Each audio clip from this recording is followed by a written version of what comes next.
If you like this video, make sure to subscribe to our channel and hit the notification bell icon to get the latest updates.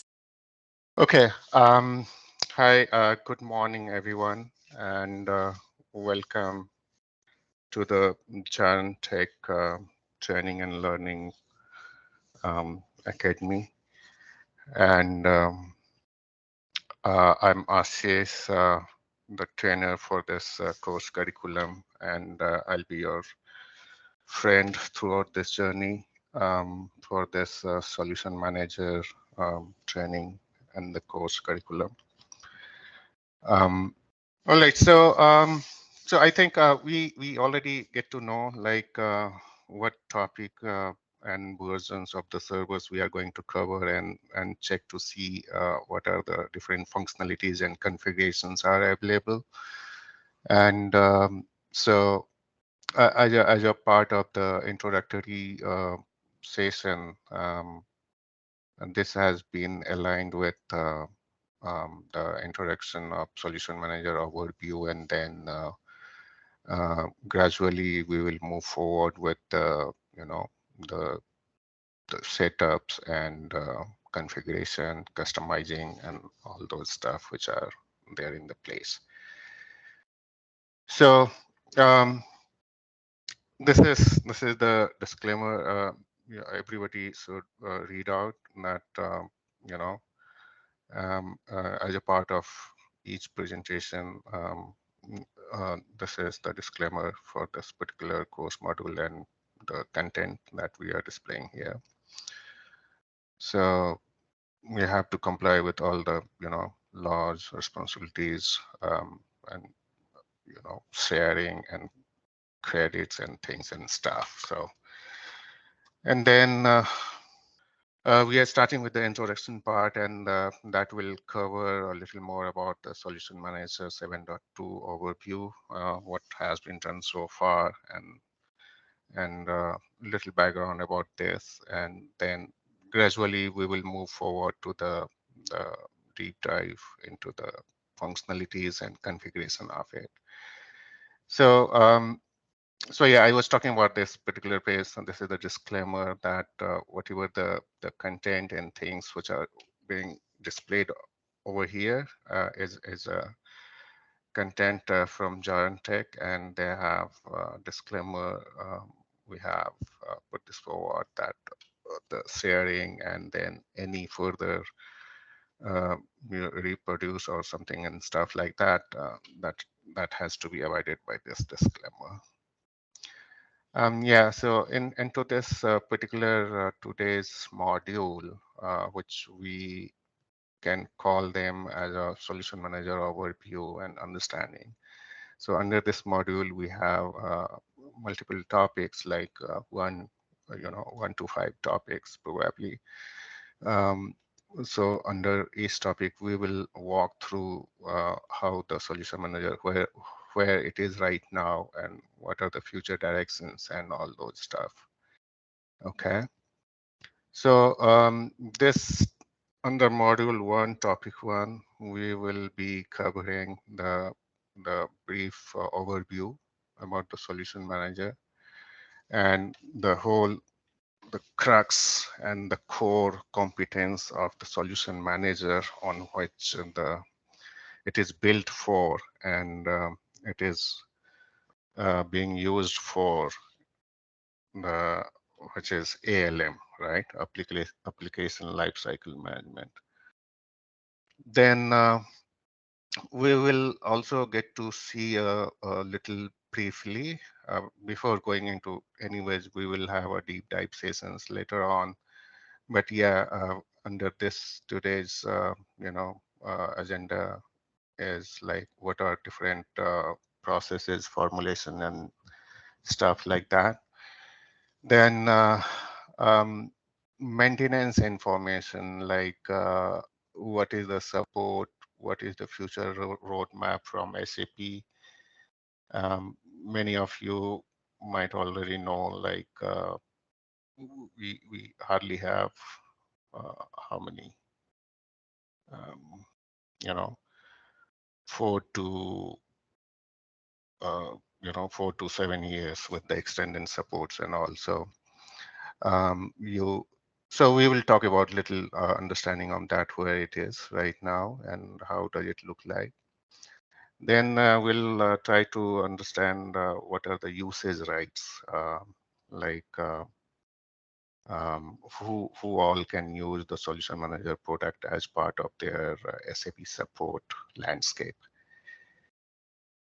And the two more interesting things, and which are everybody is looking forward for, and many of the customers and organizations are already using them as a focused build and focus insights, which is nothing but a dashboard. Along with the focus build is something which we will be talking about. What are the different life cycle of the any product or software development, and then how SAP Solution Manager supports them as a single point of entry, and then all of those different phases of our life cycle of those development or products, how they are tightly integrated. So we will also see about that. And this is buzz words in the market, and people have started using this. So these are more of the free of cost things which comes with the usage rights. And lastly, we will touch upon the SAP Cloud ALM, which is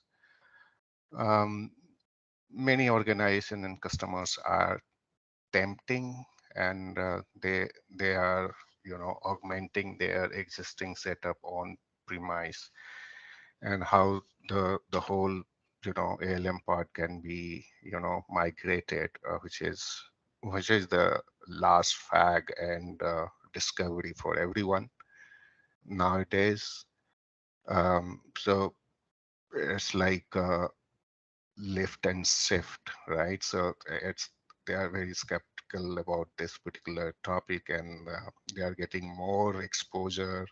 SAP is conducting more and more different ways of, as a part of their sessions, guided procedures, and stuff like that.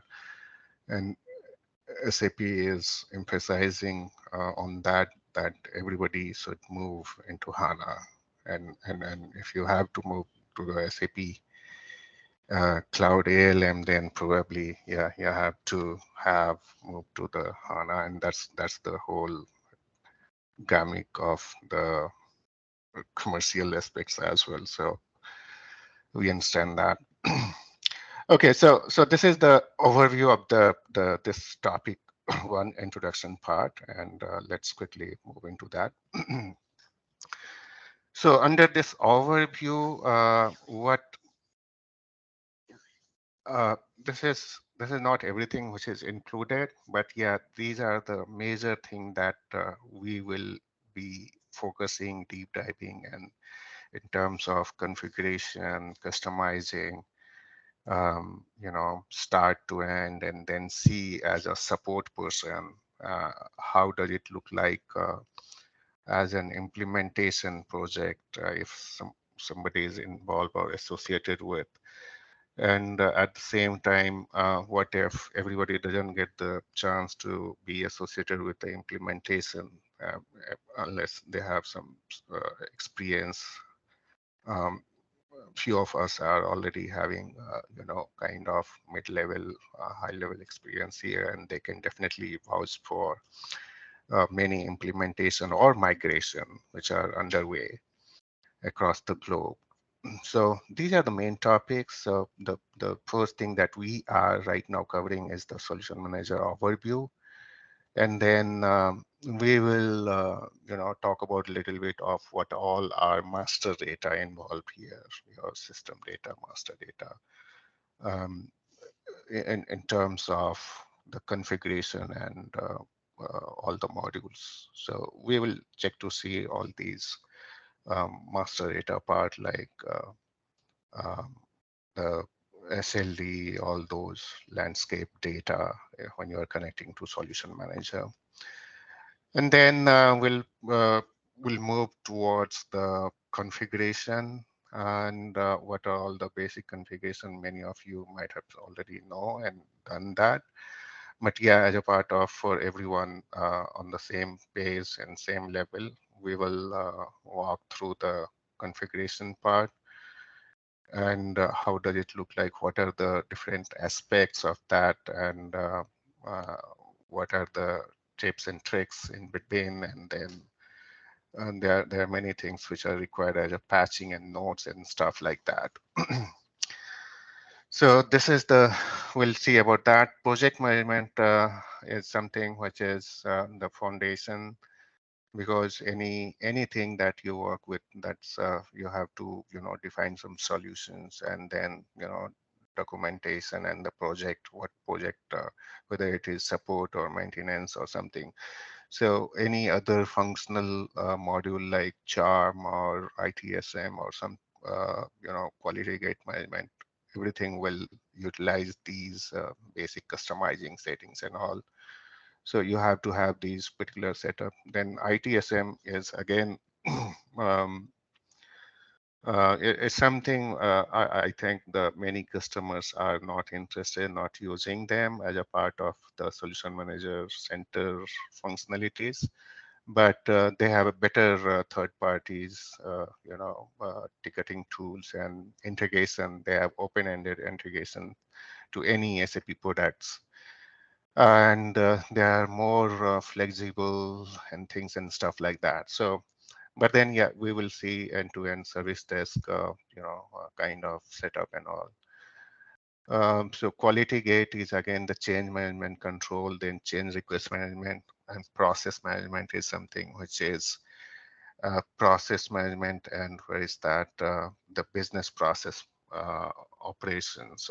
These are the main focus that keep that kept evolving over the time, right from 7.x solution manager till 7.2, and then with different SP level, they have a different level of functionalities introduced into that. So we will also touch upon and do a deep dive into the system monitoring, including a technical and BP mon and tech mon. So MIA alerting and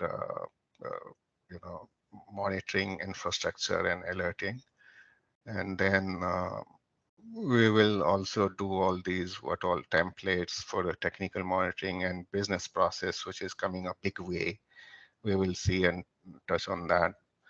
So, and then we will also try to have some kind of hands-on onto the focused insights and the dashboards as a we will get to into exposure of those studios and development and the reporting, and there are many tactical, strategic, and control center dashboards which are associated with that.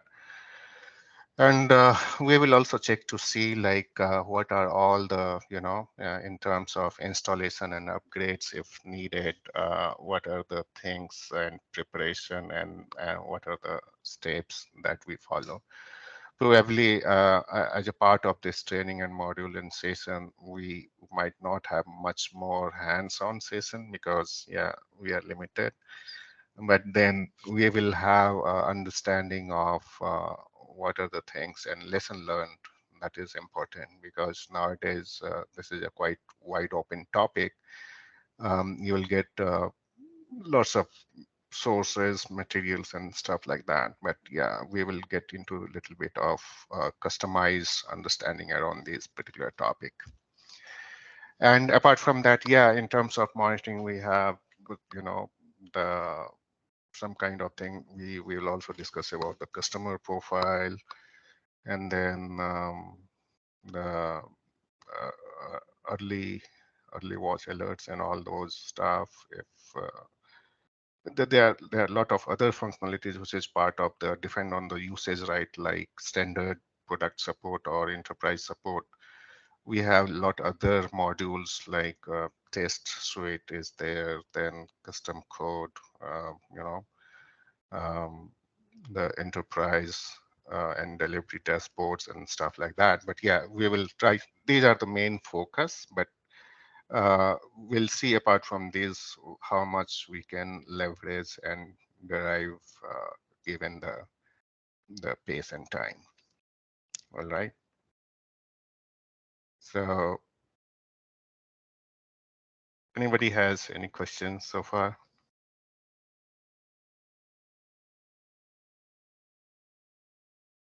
No. Okay. All right. So yeah, let's quickly talk about the overview of the solution manager, and maybe many of you who have already walked through and are part of that, working through that, you might have seen all these things. But yeah, I would say like you know um, keep your ideas and things and wait for the time to come up. But yeah, so there are many of us right here who is just starting, who does not have seen and gone through it. But yeah, they would love to, and they might interest these particular topics and content and stuff. So yeah, please be patient with me on that. So like if you say solution manager, um, initially it was introduced as a um, it comes with the business suites ERP solutions that is provided as a part of contract, and it's free to use. It doesn't cost you anything. But the whole intention initially was to, you know, you can visualize your IT landscape through this as a kind of technical perspective, IT. So it is more focused on IT project, not as a business. What is happening inside the business? Initially, they didn't have any idea, but yeah, at least it can allow you to integrate all your SAP, non-SAP applications which are running. And if you do not have a control, you have thousands of applications running in your landscape. And there are maintenance costs involved, right? So you need a support group of 10 people who can, you know, do the monitoring part. Forget about the support and maintenance and stuff. But in fact, the monitoring also in a large project, if you go, there are a dedicated team like a monitoring team, then break fix team, and then a little bit of, you know, whether the enhancements or configuration and development changes are required. But then it was a big challenge initially that um, logging into those many systems and, you know, uh, getting the metrics out of them, how it is behaving, what is uh, all the processes and the file system and the size and stuff, whether many of the nodes and services are down. It's very challenging and cumbersome many a time.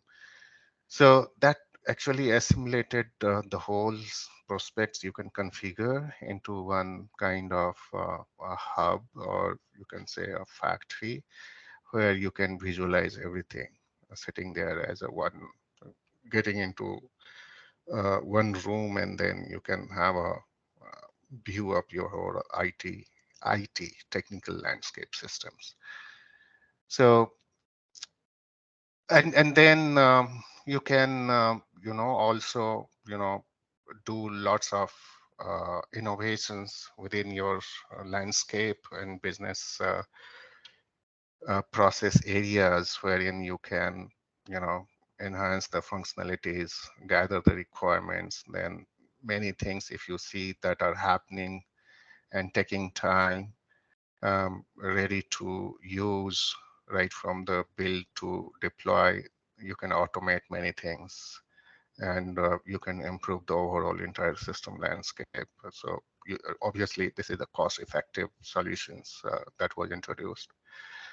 And so with the advent of this Solution Manager 7.2, so the whole paradigm shifted from IT perspective to business, and that's where the more and more values are the customer nowadays are getting benefited out of these. So because end of the day, if business, um, who is using IT, right? So we are in the back office, right? A backbone.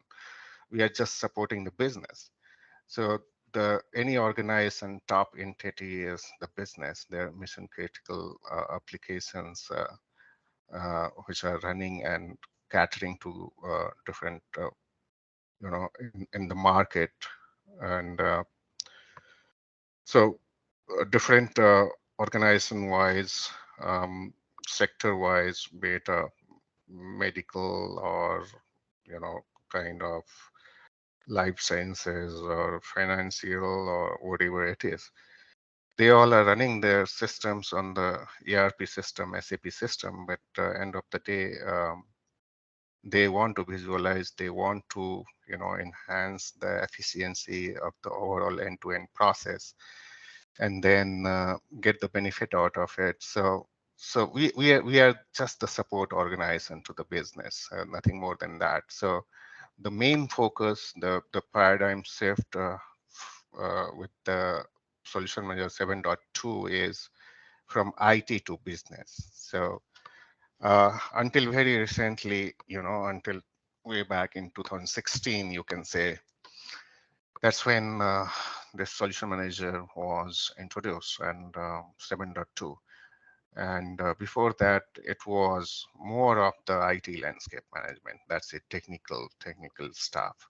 And the IT cost and spending and the support of those things.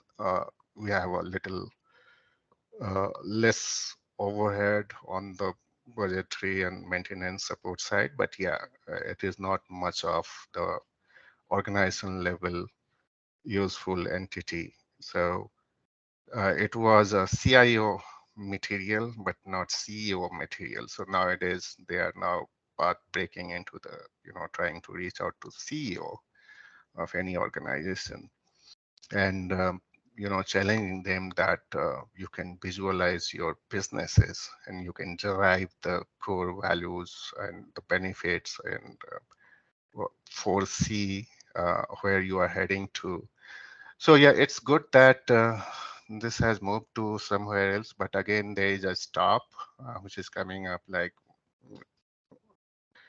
2027 is the mainstream support, and then 23 years of, still if you are using certain things, focused and focused build, then probably they will extend you further on that. But afterwards, what will happen, nobody knows. But yeah, what would be the life of this particular innovations and technology which has been there since last 8 years, and further 7 to 8 years, I don't know whether they will put it.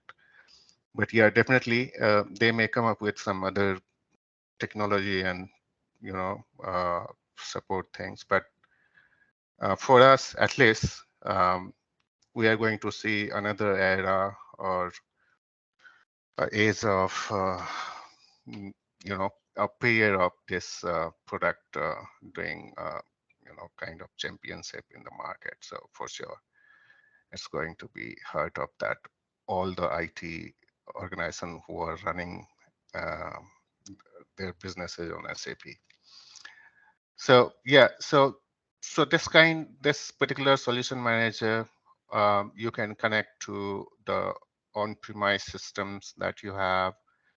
You can go into the hybrid mode, a kind of on-premise plus cloud-based application or systems technology.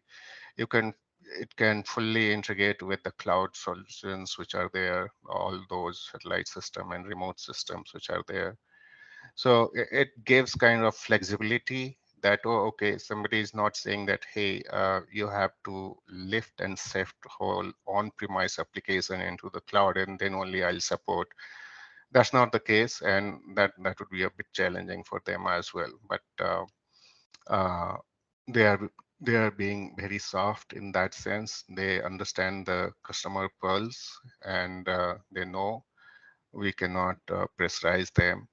But yeah, over the time they have been pressurizing, right? That the people started moving who are into the mainstream support contract with SAP. So that was mandated, and you have to leave behind with the 7.1 version and then move to 7.2, either on HANA or non-HANA. That is your choice. But gradually, right now, it is being used as a on-premise ALM functionalities. But then, if you have to move, then you will have to use the cloud ALM given by the SAP, which is very much integrated, robust, and kind of business values. So yeah, so it is a kind of mix and match, and the control and flexibilities and everything is given to the customer, and who is deriving and managing it. So any questions here?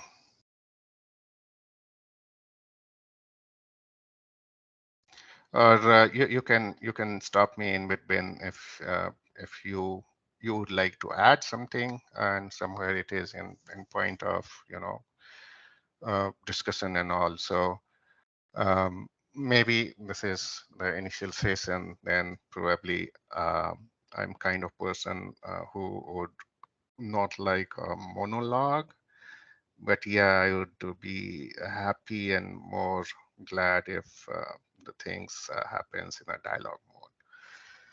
So Yeah, actually, I have a question. So,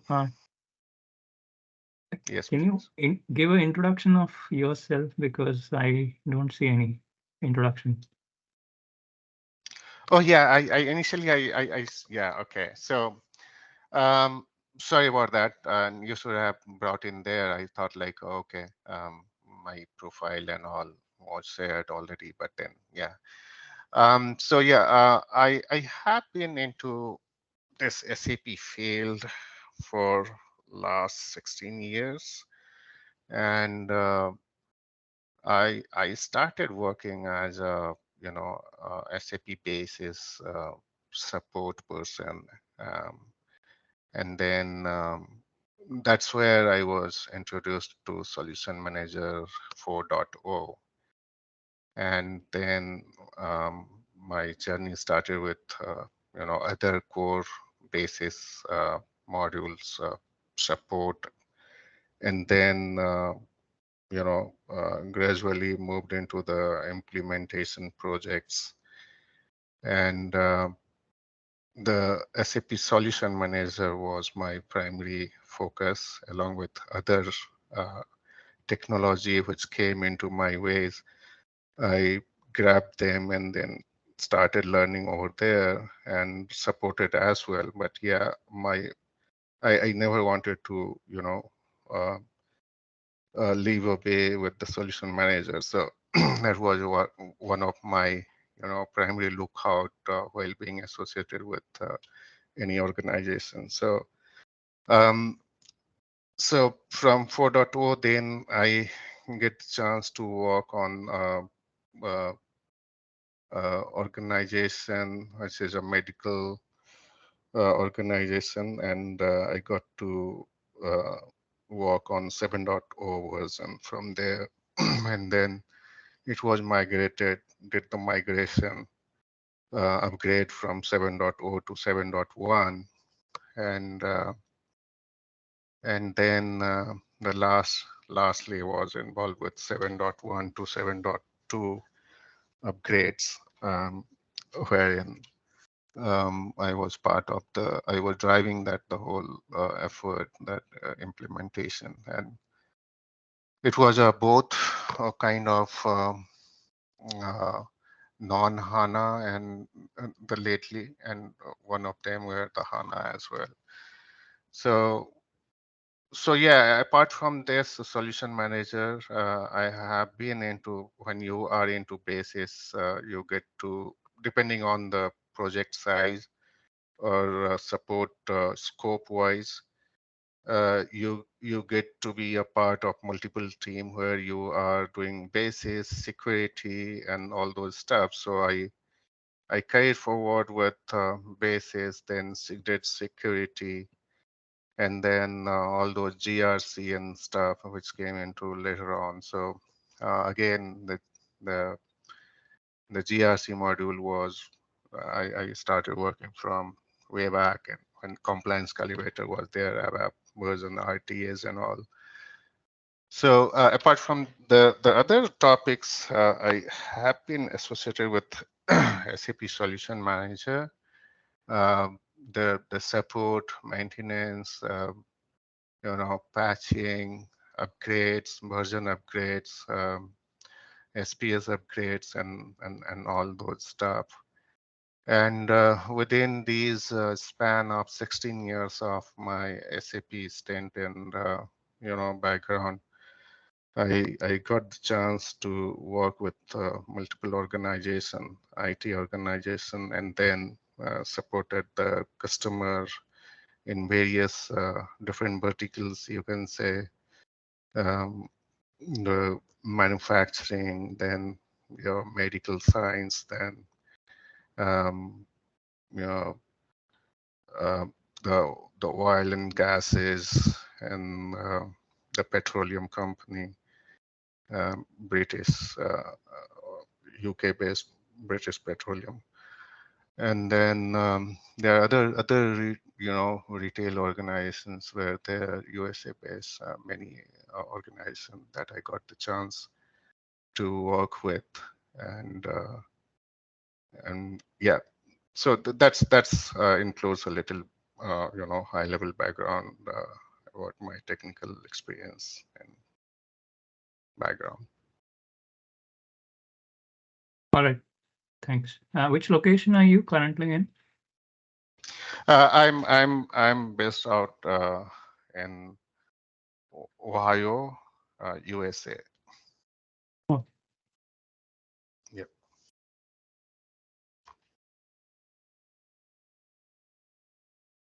All right. So is that good to move forward?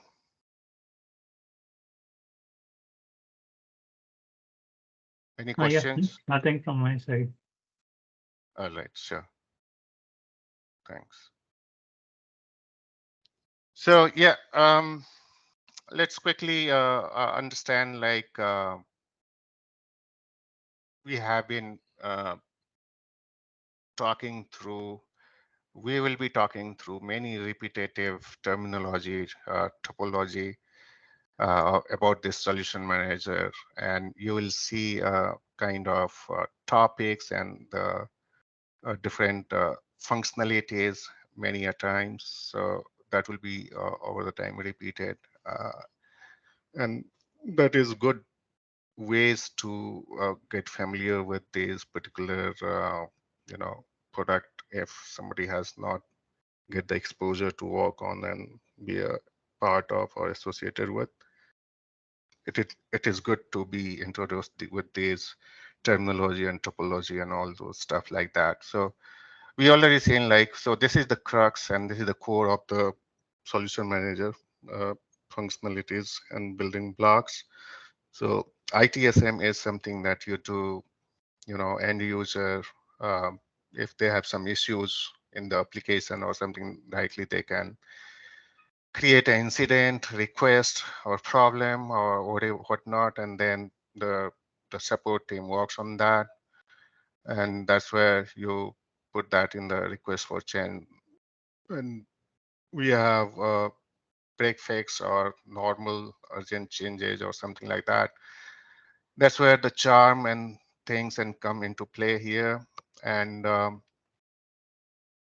other thing is that major release, like implementation project that you are doing. So right from the business blueprinting and requirements, portfolios, and project, whatever are there, whatever the day-to-day activities that you do in your as a part of project management uh, academy or portfolio that you do it.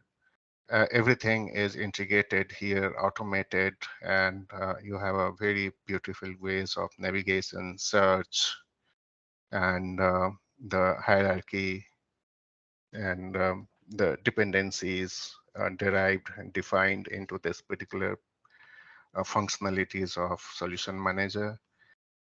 The best thing is that nowadays this is the single source of truth. So this is the new terminology being used, like as a solution manager 7.2. You can call it a single source of truth of your whole IT plus business environment, whatever it is there, be it a different SAP business functional module, application modules, or processes or interface, whatnot. So you can visualize, you can monitor, you can do the maintenance work, everything right here in the solution manager. Apart from that, you can support your implementation project and stuff as well. So what we earlier also in the very old school, this run SAP like a factory, that's a old school also, and build SAP like a factory. So focused build is something which is coming like a new things which has been part of this innovations. Earlier we used to say like it's a IT, so run as a factory. You have many you know stations in one factory wherein you can have integrated nodal agencies, and then everything is working hand to hand, and those nodal points or agencies are nothing but your remote systems, satellite systems, and that's where you can say as a run SAP like a factory. Here you have all these process monitoring, business process, and technical system monitoring, and all those stuff. And of course, this is part of the core ALM functionalities, which is like you design, build, test, release, deploy, all those modules which are a part of ALM. So earlier, until the old modules was like something, a very traditional approach for this software development or changes or as a part of project implementation.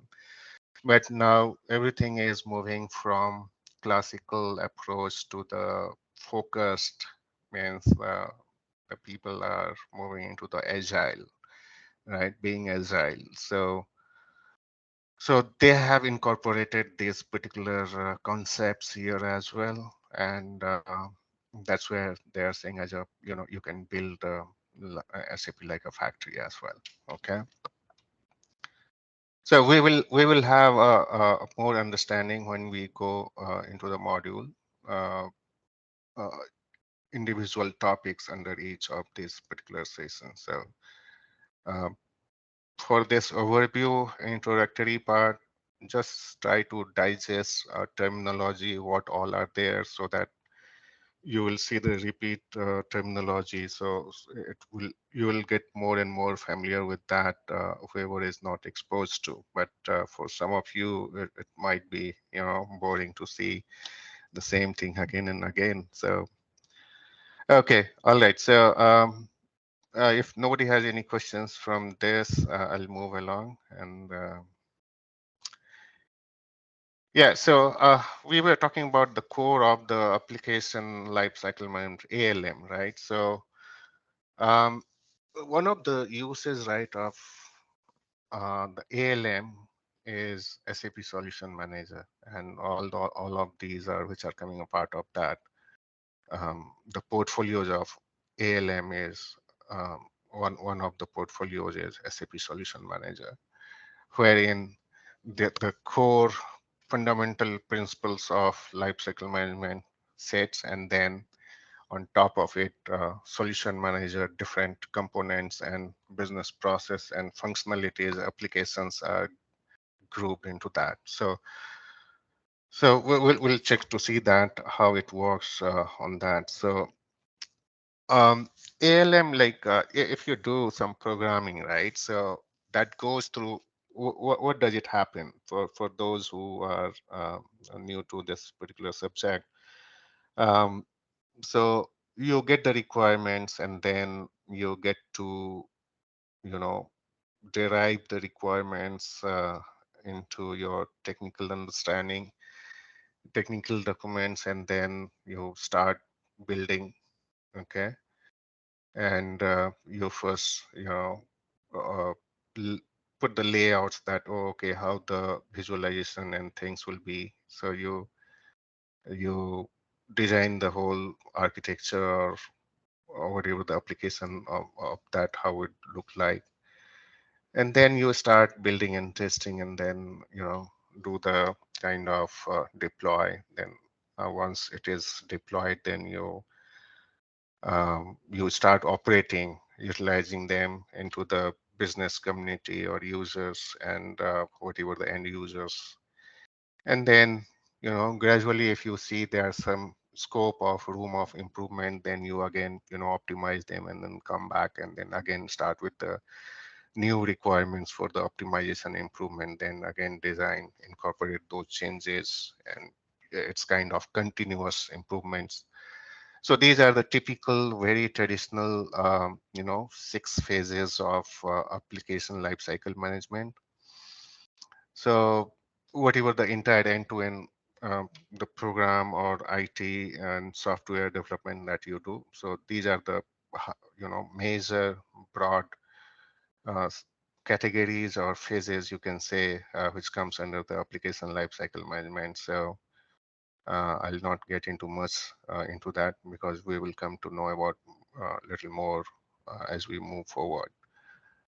So, and yeah, as a part of the support thing also, right? We here, many of you are into it very long time. So you see the business community gives you the requirements that, hey, I need this functionality to be enhanced. Then you come back to the support team, and then design, and then they do the developers, SAP developers, the ABAPers, they do some kind of coding, and then do the testing, testers do the testing. Then this is where it comes in the deployment, right? You transfer the changes. So our role and things is comes as a kind of, we move the changes, right? We do the transports management, and that's where you move the changes from when it is ready for after testing and validation and things and stuff, everything is done, then we get the approval and then get the movements done from here. And we leave it for the user community for their operation, and we support them. So these are the typical 6 phases. And remember that requirements, design, build and test, deploy, operate, and optimize. So this is anywhere on this planet, in the world, any organization you go, this is not going to change, and that these phases will remain. And this is the core application phases and competency of any IT application that you develop. This is the life cycle. So it starts and finish, and then again starts. So it goes like that. All right. So now moving to the solution manager processes. So they are. So this recently, so the old school was that they have some IT oriented processes and again stuff to do in solution manager, but now their ALM approach and overall lifecycle development and management has moved from their traditional or classical approach to the agile. So their methodology and the processes, everything is now based on the agile. So that's again, manages all your business requirements, right, and then design, development, quality, then testing, moving, deploy, and afterwards you do the monitoring and alerting, changes, projects, upgrades, release. So everything is included there.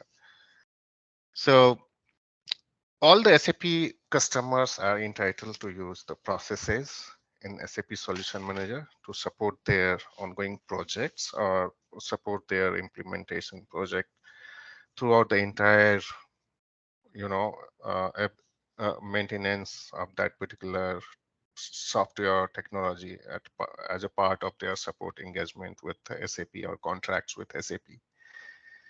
So, there you as you know, there are two kinds of supports, right? Standard supports or enterprise supports. So there are certain limitations.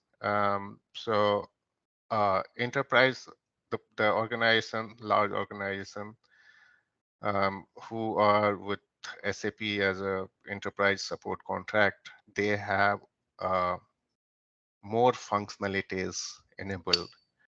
But then there are certain functionalities which is common to both, the basic functionalities common to both standard support as well as the enterprise support. So, like, if you ask, like, what is the difference between these two? So, it is in terms of like ongoing maintenance and support is like every organization that get when you get the ERP suite, purchase and licensing. So you get the standard product support wherein you keep your business operations running, maintain your business IT landscape, and maintain and keep running it. It's just like reactive support, right? And enterprise support, they have a proactive support. They work with as you as a customer, as a partner, and they do some due diligence within your organization, and they define the path forward, provide you the roadmaps, and helps supports bring your uplift, enhance. So yeah, they are part of your journey of your IT roadmap. But yeah, that's the major difference, you can say, the standard support and enterprise support. But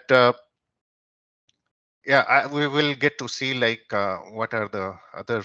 There are few functionalities of solution manager depending on enterprise versus standard support that you will get to know. So as I was telling that this 6 phases, right? Requirements, design, build and test, deploy, operate, and optimize. These are the core ALM phases. So solution manager is sitting there, and then there is a layer of this ALM. And then this is the layer of solution manager of each processes, which in turn are in line with these and supporting these ALM core lifecycle management processes.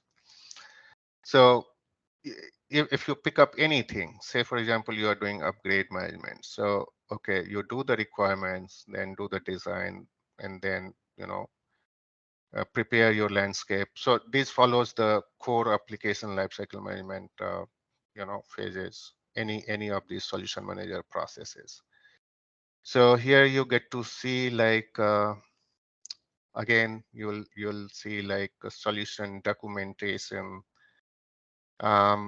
If many of you, as you said, like you are part of the implementation project, and if you have seen it, so you do lots of documentation, business blueprinting, and then all those, the requirements gathering, gap analysis, all those things that you do. And then there are lots of processes, module-wise processes, documentation. So this is the one areas of solution manager processes where you do all these things. So, and solution implementation, again, you have a different solutions. what solutions you are using as a part of the, it's kind of major or minor, depending on the different release versions and all. So like likewise, so we will get to see when we get into the system all these modules. So for the time being, you can just digest it if you are not familiar with these, terminology or topology. Template managements, like if they have given you already ready-made template to be used, you just copy to your namespace and start using them. The test management suite, all the test lifecycle, starting from creation, test cases, and uh, recording the results, all those things. There's a suite for that. Change control, right from be it a maintenance project or implementation project. The change control is where you have two modules here: quality gate management and then charm, change request management. A service desk is another module which is integrated tightly with this change management and control. Application operations, you have lots of application you can build and design and then monitor them, document them. Business process operations. So this is process management and business process. All these things are very high-end values which are being invented or is kind of innovations and bringing values to many of the customers nowadays.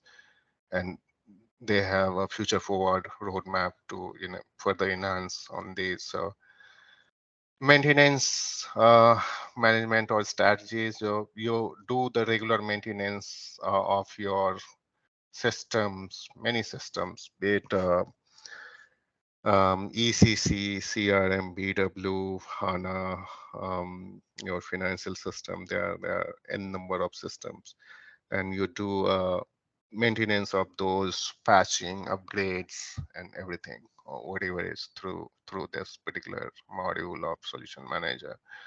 Upgrade is there, so so landscape transformation is there. So if you are transforming, doing some migration and stuff, that also supports the Solution Manager functionalities. So the gist of saying is that the core ALM competency or application is very much grouped into these business processes of Solution Manager, and they work on those foundations phases of application lifecycle management. Yeah, so quickly I'll go through what are all different processes of Solution Manager that we have already seen here. So this is a kind of, again, repeat. You can find this on the solution help website of SAP. So, and all these are nowadays is a part of agile application lifecycle management. So this is a new terminology, and then kind of like you are focused. What you call in general terminology as agile practice is something whether you have a very dedicated team who are working on a certain duration on certain product developments and all. So this is a good thing that they are coming up and matching with the requirements, future requirements, and the customer asks and need. So yeah, quickly. So maybe you have seen here already different functional, business processes. Solution Manager processes of what all different modules are there. So quickly, like application, you have seen data volume is another new one. Change control. You have custom code. Custom code is something again which is a part of the enterprise contracts, not with the SAP standard support. Landscape management, process management, project management. Test suite is again part of enterprise support contract. There are cross topics, focus build and focus insight. So this is common to, again, this has been added to Solution Manager 7.2, and this is available to both of the contract types and without any cost. So, all right, so here, let's have a quick maintenance information that you see nowadays. Focus build plus focus insights and Solution Manager 7.2, all three things are together as a package. So we'll get to see that there are different add-ons available for these functionalities to work with the Solution Manager 7.2. So you install those add-ons, then you start using these functionalities and all. So there are different components of Solution Manager, basis components. So here you see maintenance approach. They follows the SAP Business Suite 7, and mainstream support is available until 2027. And customer who choose the optional extended maintenance for SAP Business Suite 7 until end of 2030 will receive their extension. So depending on, this goes with Solution Manager usage, contracts, rights goes with your Business Suites extension. Otherwise, as a standard contract supports, they are available until 2027. What's going to happen after that, we don't know. So they may come up with some other innovations and start doing some, move everything in a blink to the cloud. So here you say, then what it does say, like extended maintenance only includes requirements management. Okay, so there is a part of, there are certain business processes, and that's where the extended maintenance is required to use until 2030. So project management, process management, test suite, change control, ITSM, and landscape management. And there are some notes given, you can further check, and this is available on SAP, help things, so that you can check. I just pick up from there. So as we were initially discussing about the usage rights of Solution Manager, so Solution Manager is delivered as part of your support contract. We already talked about that, and they grants you, depending on the contract type, standard support or enterprise support. You can leverage those functionalities. So even with the standard support, I have seen majority of your things are utilized. So I have seen,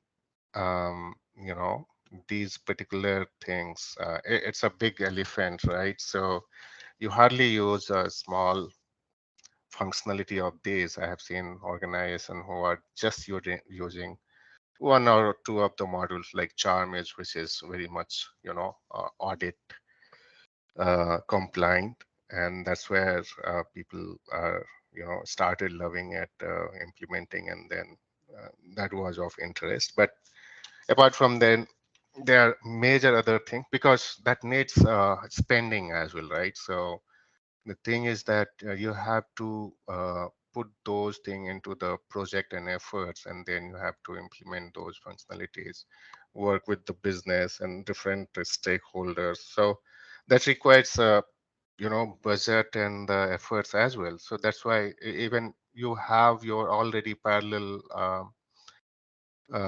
solutions available within your landscape outside Solution Manager, then why would you again reinvent the whole things and then put that there? So that's where it was of not much interest, hardly very less utilized and used, and customer interest. But nowadays that have started picking up, and there are certain really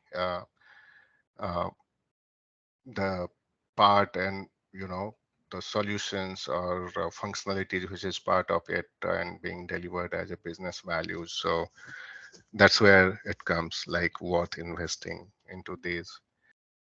So yeah, so this is the usage, right, on high level. And so we'll briefly talk about this focus build and focus insight, which is a new module type kind of things here. So focus build is nothing but a ready to run and integrated tool, and that you know, and all those methodology of the software development they have followed, wherein you have change control, you have release management, or you have different phases like cycles. And it follows again, the agile practice and projects. This is more useful for the large scale projects and a very complex environment. So the rest of the underlying core phases, steps, and you can say the processes remain the same, but it is very integrated and connected tool. So you do the process mapping, then solution documentation, design documents, then build the test cases, and then put that into the packages, plan, build the test plan. So you have all these different kind of project managements and all. So the best thing is that you can visualize where are you right now in this particular zone, in the project management area, and in any application module that are part of this. So it's kind of giving you one um, dashboards, and there you can see your focus build dashboards and see how the metrics, how the any project efforts which are going on, and you can visualize them. So that's something of interesting, because there are hundreds of people are working in different modules, different part of the project and the team, and you cannot go to each of them and ask them, hey, what is the status? So it's a very cumbersome task, and then the very complex things to manage as a project management. That's where it comes into play, and then it helps you visualize, see the dashboard metrics and how much is completed. Um, you have all those kind of the traffic and signals and lights, so that you can take a proactive kind of steps. You and plug and play, you can remove from here and put it there. So yeah, it works great in that sense, and it brings values and adds values to your whole software development or project implementation. So this came in, yeah, as you said, right, this was in 2020 with no additional cost. So yeah, so this is something which is, again, we will be doing. We will be getting to know what are all dashboards. They are operational dashboards, then overall control center, service level. If any incidents, you are using ITSM, then you can see what are the incidents service level, if there are any missing SLAs or something like that. But even if you have some other non third party ticketing tool, that you can also integrate them and make you utilize them and configure and derive the dashboards, utilize the dashboards and metrics for that. And this also gives a little little higher level of views for management purposes as well. So like executive some views of your IT landscape that might be interesting for your CIOs who's running the organization IT, plus from the business side as well. So yeah, so a little bit of about the cloud ALM. These are, which is a hot topic, and people are still measuring this migration, and they are still getting, aware of the nitties and gritties and pros and cons and all those stuff. They know that they will have to, you will have to go on HANA, but yeah, there are many customers which are still not moving on-premise HANA. So forget about the cloud part. So this is a strategic, approach or steps from SAP towards, cloud moving together with HANA. So it's a kind of bindings for the customers that you have to leave behind your on-prem things and then move it to your utilize the cloud ALM on HANA based. So yeah, again, you have the whole thing, agile practice, and then a step-by-step implementation support entire life cycle on HANA Cloud to all of your SAP products or whatever is there in your entire IT landscape. And then they will provide you with that. Okay, these are again freebies, but then again, it might not interest the customer perspective, and because this IT transformation is a big challenge right now. So the people and customer, they don't want change, and that's where they are pushing in many fronts, in many areas, and um, their kind of objective was way back, many years back, to move into HANA space, but that's not the true picture right now. So yeah, SAP Cloud Lifecycle ALM for customer who are into the contracts, they can leverage these functionalities. They can leverage these things. They have put in lots of efforts in terms of trainings, workshops, or be it whatever their events, SAP events, which are happening yearly. So they are putting lots and lots of posts and also providing some kind of attractions, making as a blend and then putting as a combined package so that you can migrate and the whole things from your on prime to your cloud and on HANA, from traditional database to SAP HANA and cloud. That's again SAP Cloud. So, but again, there are competitors in the market. But and when you have choices, options. So again, you have to kind of pick and choose and decide what is best for your organization. You can be in the hybrid mode. You can be in the on prime also. I have seen many customers who are not into the SAP support. They are still running their things and without HANA because of the pressures and the kind of push from SAP that, hey, you are going out of the support and you have to migrate your system to NetWeaver's 7.4 to whatever 7.5, or you have to move your database or do the OS transformation on whatever you are doing right now. You have to do another one. So many organizations, they got disconnected from the SAP supports. They are doing their own, or maybe some third parties or something like that. So there are kind of mixed opinions and reactions to these, the overall strategies SAP is building on. So yeah, I thought just briefly touch about that so that you can do a little more expanded learning on these areas and see what is happening in that space.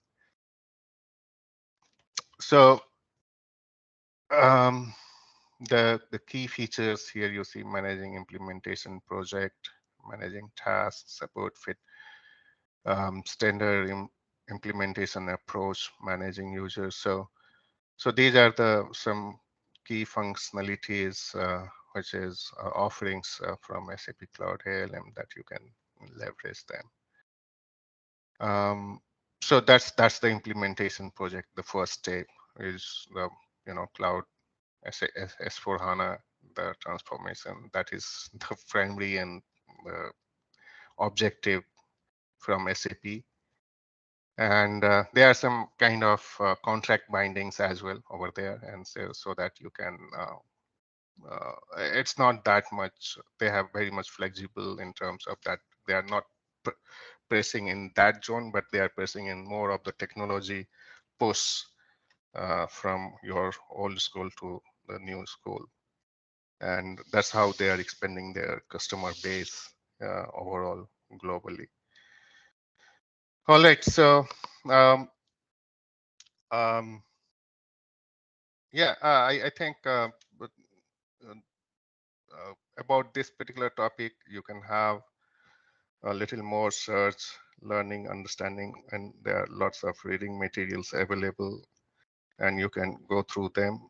And there are many beneficial aspects, like in terms of the performance, which are there. Of course, the HANA and the things which came in to improve the performance, and the cloud, again, the reduced RIO, right, or total cost of maintenance and support thing, and server side hardware. There are lots of things involved. So the benefits plus, again, that's completely depend on your organization strategy or IT roadmap or priority, and that goes with that. So it doesn't go with okay, you have to do it, so do it. No, there are a lot many factors, deciding factors to take up and pick and choose and move forward with this conversion. Okay. Yep. So we'll take a break here, and maybe we can come back after 15 minutes and then continue from there. If you have anybody has any questions. I know this is too boring, just overview session, but yeah, unless until you will get into the system and do some hands-on, and then it'll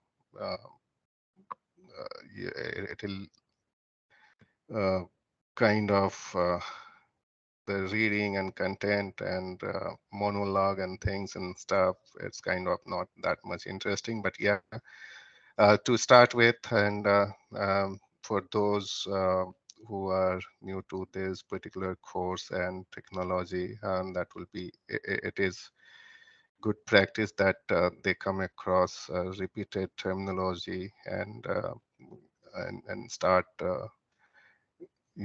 getting acquaintance with those, and then that's how you start with, right? So you build your awareness and then understanding and do your knowledge development from there. So yeah, we'll move forward, and then probably gradually we'll get into more interesting stuff. Apart from this, if you have any questions so far, please you can go ahead and ask. Else we break for next 15 minutes. It's 1:10, so we will be back by 25. Is that okay? Ashish, one question from my side. Like, when we are back from the break, could you please let me know the differences between this focus, insights, run, and build? So it's a bit confusing for me. So yeah, sure. We'll get ahead with that particular topic. And yeah, sure. And at the same time about the cloud ALM stuff as well. So my client they got this push from SAP guys to start using this cloud ALM, and move all the current Solman, what are the process we are following, so to cloud ALM. So that's working as a POC.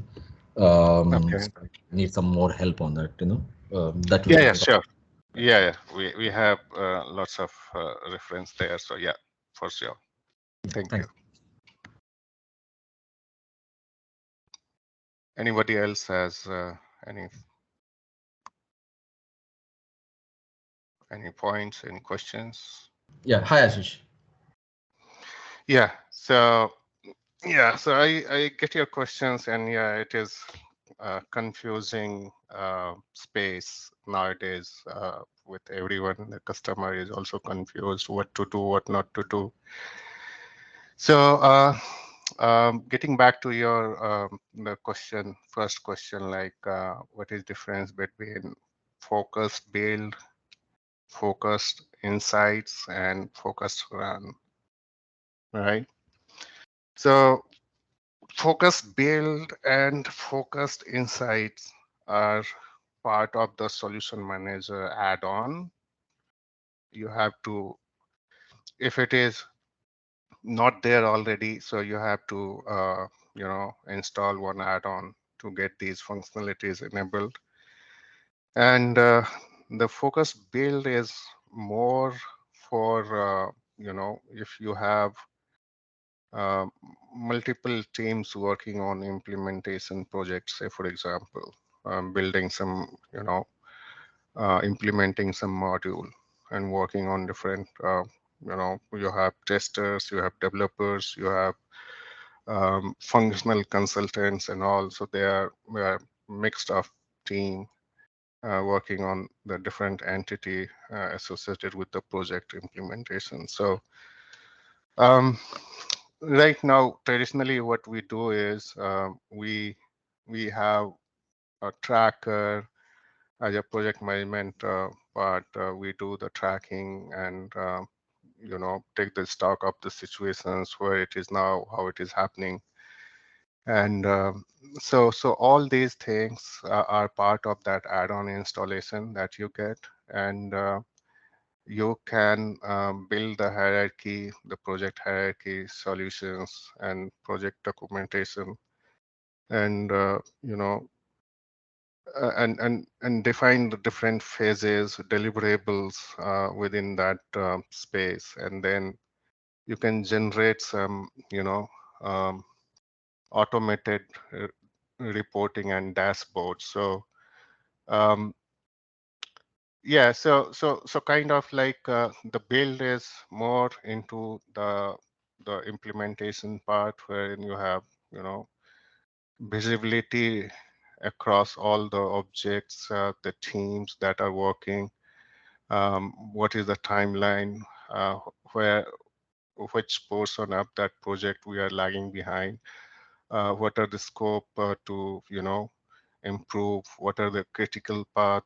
So all of these are part of that beautiful dashboards that you can generate and do the kind of and those are plug and play automated uh, dashboards that you can visualize against each deliverables and items which are part of the what are the different risk associates it. So you can visualize as a project management and things, and where the things are moving, how it is moving. And the best part is that they are having agile approach and software. They have integration with some the agile tools as well. So you can have all those things. So most probably from a basis or solution manager consultant standpoint, it is more like installing that add-on, what is called STOTS, and then and configure them to integrate with some agile tools, and then build and configure and all those, and give them the end configuration or product will. So Ashish, these dashboards and all will be part of this focus build or focus run? Build. Build, okay. And what does this run do? Run is again a kind of it's not add-on, and it's like you have build install a parallel landscape. So you can see my screen.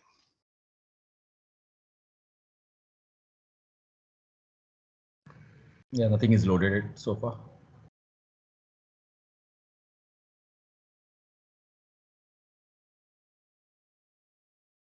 Is the focus run is a fresh installation, or we need to add on to the current solution manager system? No, so this is a separate installation. So you have to build see, there are many things that we do because this is for the focus run is for like some huge organization. You have huge objects, and you are looking for some kind of very intensive data visualization and stuff like that. Because we have a BW module, right, where the info cubes packages and the info providers and things are loaded a different tier of data, and then you do the reporting out of that. So it is always go hand in hand with HANA performance side, right? So HANA is meant for the database, is for the performance improvements and all. What are the bottlenecks in your other vendors database? Those are reportedly being said that, okay, you have a very improved performance and all. So apart from that, if you are dealing with a huge, larger database and the data volumes, and then if you need to visualize those as dashboards and build all those reports and stuff, then you choose to, and that is for large organization. It is not that much beneficial for a medium or small organization who are running SAP. And you can deal with that focus build, and you can make use of focus build and focus insights for the dashboards, reporting, and all.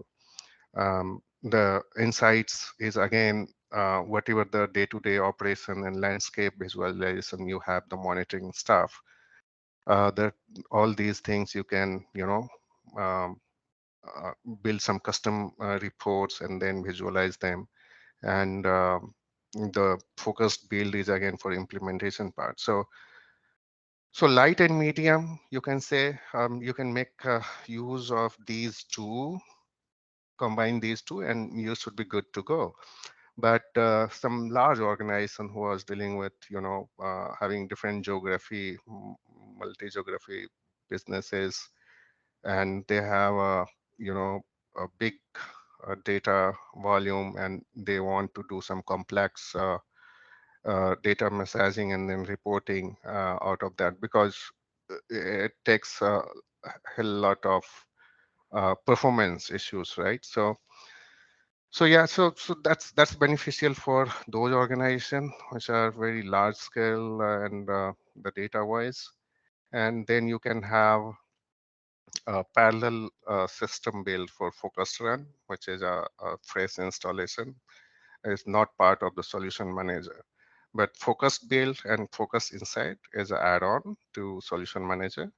And the run is another part of that your parallel system. Like we have LVM, right? SAP LVM landscape management, virtualization management. So and recently I think they have introduced like SAP improved other products for the monitoring and stuff as a separate installation and landscape visualization. So yeah, that's a separate instance and systems, the run, and you have to do some kind of that goes with the enterprise contracts, where you're a big organization, you have many things, many entities in your organization IT landscape, and that's where you take as a part of that contract, leverage that. But these two, focus build and focus insights, are part of the standard contract as well, and it is free of cost. You just install the add-on and grab it and good to go. So they give the power to you, like you can build a custom reporting, you can do some, you can integrate and automate many things in the build part, implementation, and do the reporting and dashboarding. And insights is something like your day-to-day IT systems run. You have different dashboards, SLAs, incidents, managerial dashboards, and you have seen, right, operational dashboards, all those stuff. Okay. Is that what was your query, Kamalaka? Yes, and so if I have to Cloud. go with the focus run, so what value add it brings to the customer, and so you said, like, it's going to be a fresh installation, right? So yeah, but what value add it brings, that's more value adds will be in terms of, like, if they are struggling with the performance thing, their data visualization, complex environment, they are not happy, they are not seeing like those kind of things. So if they have the HANA, and then if you can introduce focus run, you can address lots of queries to them, and they are powerful, ready to go, ready to use things there, and you can use them, and while no compromise with the performances of end-to-end performances of the systems. Otherwise, visualizing those data volumes in Solution Manager is it goes, the performance part goes on toss, right? So that's where we have concern. So we have a upper cap and limit with the whatever the resources you build with the Solution Manager system, but they have again upper limit. But something, those kind of pain points, if you have, you can suggest customer to have a different licensing or whatever it is needed. I think there are minimal cost involved as well for that, and that is the only values, I would say, and a bigger picture of the whole enterprise. That's where there are certain limitations which are, again, the focus build and insights gives you much what you need, but there on top of it, there are lots of other attractions and things are there in terms of visualization and reporting. And topmost thing is the performance. So this is what I would say, the value proposition. Thanks, Ashish. So one question for just adding to that, the same question. Just like if we see the visualization to the bigger picture, so I just want to understand what should be the difference between the technical and the inside monitoring, then how we can be segregated. The technical monitoring configuration and the inside monitoring. Yeah, so we have like see again, it's like very raw things that you see in terms of technical monitoring that you see in the insights, but the run part is something, a different dedicated system wherein you have the power of um, play with the data at whatever level and different tier and different level of data, and they have a very kind of simplified ways of plug and play reporting. So additional business views you can see over there in the focused run. And the part, we have a limited kind of L2 monitoring and focused inside, right? And then if you go with the focused run, they will have endless number of, sub module, and under that, very deep dive kind of monitoring and setup and metrics you can build and display and see what is the process level, what is the module level monitoring are there. So those are the major difference, I would say. And because I have not got the chance to work on the focused and as a separate system so far, but yeah.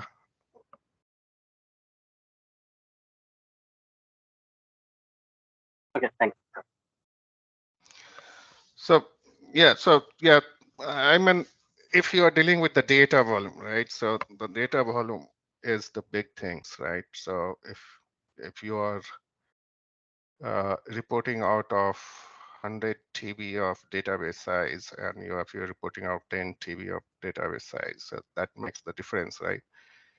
And then again, you have enterprise-wise different application, different many other systems. So it's like 10 versus 100, or maybe multiple hundreds or thousands. And then that particular system do lots of things at data layer,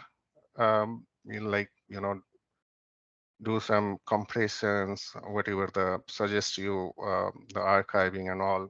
But they have the solution manager also having a data volume management, right? So, but at very high level, not at granular level. Or what are the kind of, you cannot do some kind of, you can do some reactive approach out of those dashboards and stuff, but there you have lots of what if analysis, kind of, you can predict lots of things beforehand.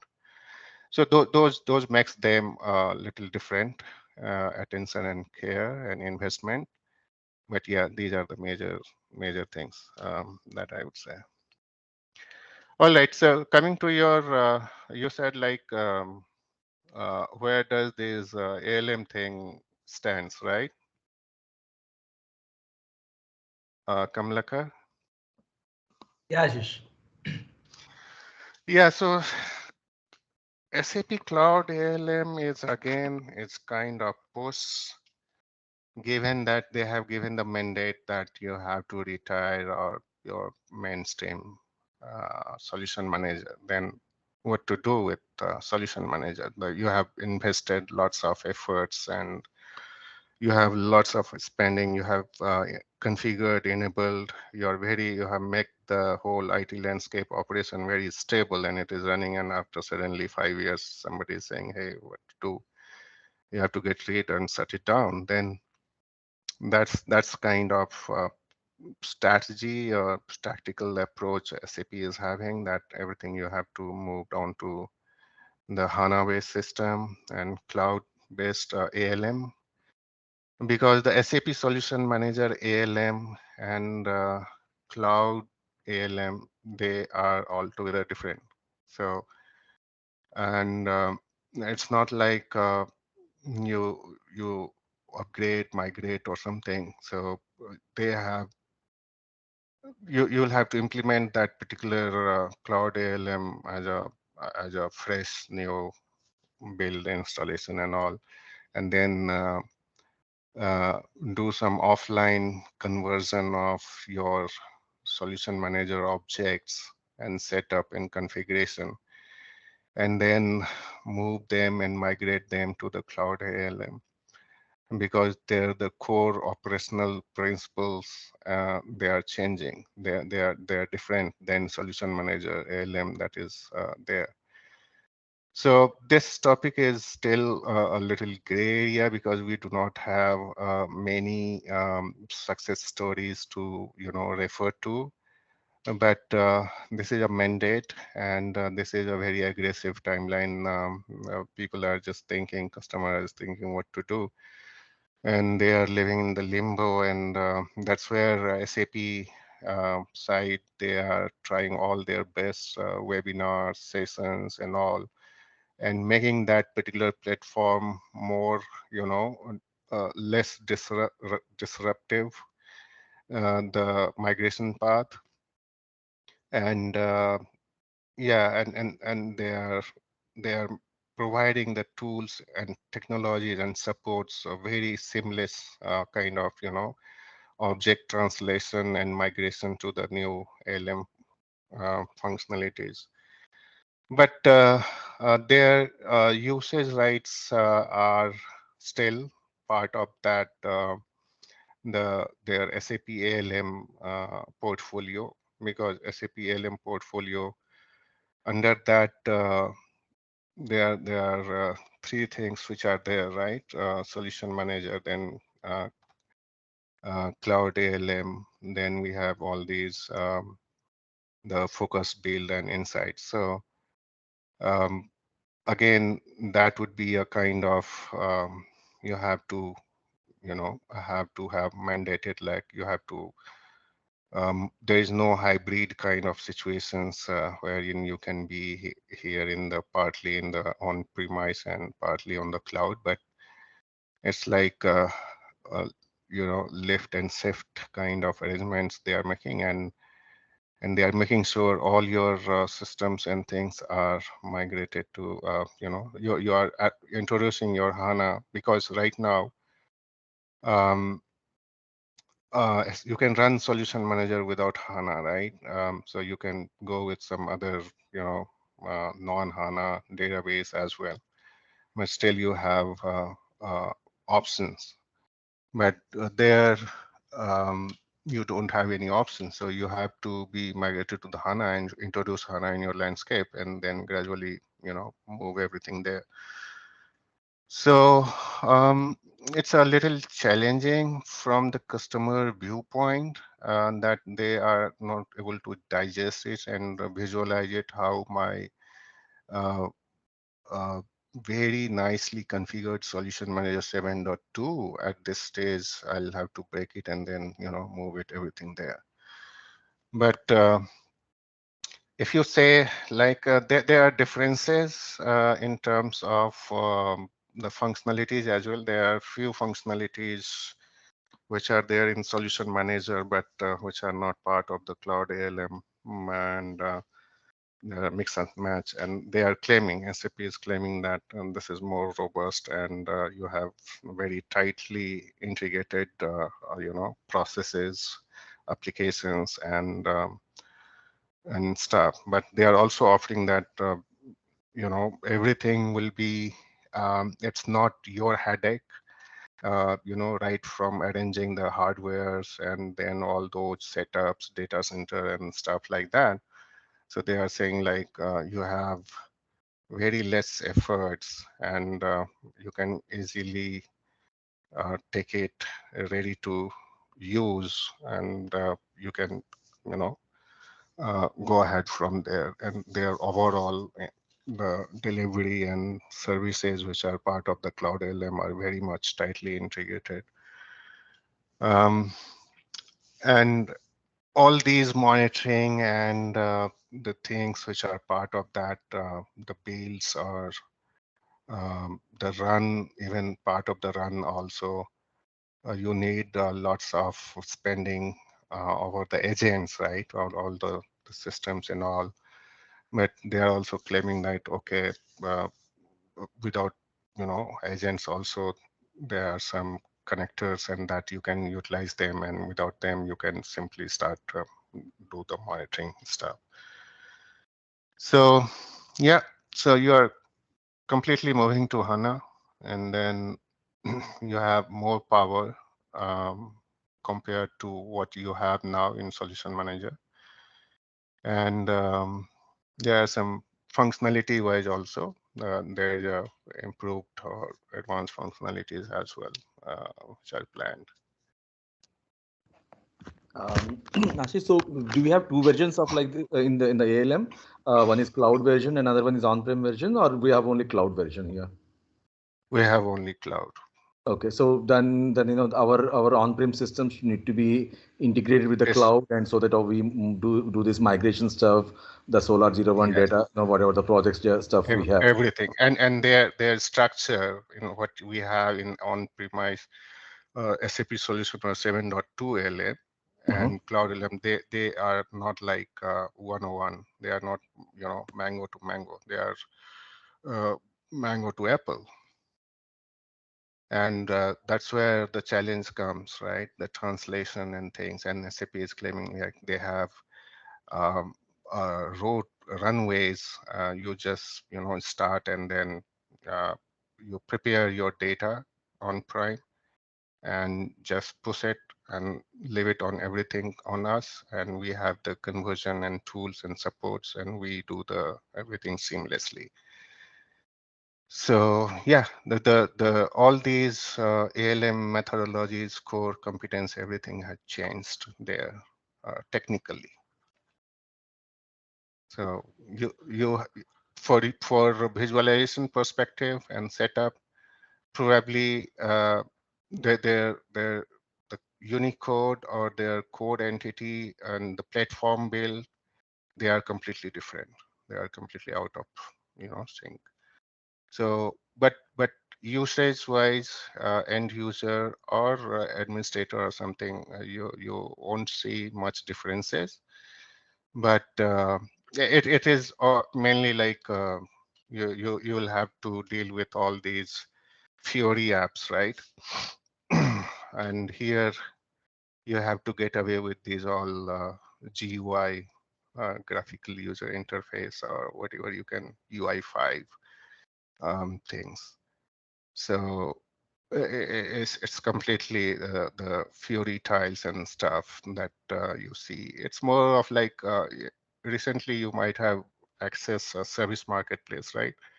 So HANA platform, on-demand HANA, and you see the plug and play, the stuff. It's more of there's no transaction codes or something. But yeah, you have to deal with that all, front end. What we deal with the portal right now on premise, or maybe the Fiori apps or UI5 interfaces. So that is completely, you'll get do away with these all classical SAP GUI and stuff and those stuff thing. Yeah, so recently, I have seen SAP IBP, which is a cloud-based. Again, this is not on-premise installation. That is a cloud-based only. So there also the stuff is like completely all those Fiori's tiles and stuff, and that's where the whole platform design and things are different and altogether different. But yeah, their navigational aspects, they are well connected, integrated, and very smooth from here to here. There are linkage, there are support links. Say, for example, if from one module to another module, if you are navigating, then that module page itself, you will have some links to go back to the connected previous module, so that the navigation is seamless.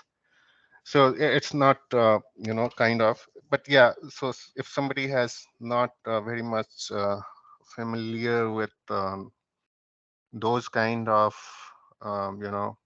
drag and drop and navigation interface, what we have in our solution manager, I think you will initially resist to consume them, but then yeah, that's the way future forward. All right. Yeah, Ashish, thank you. Okay, so let me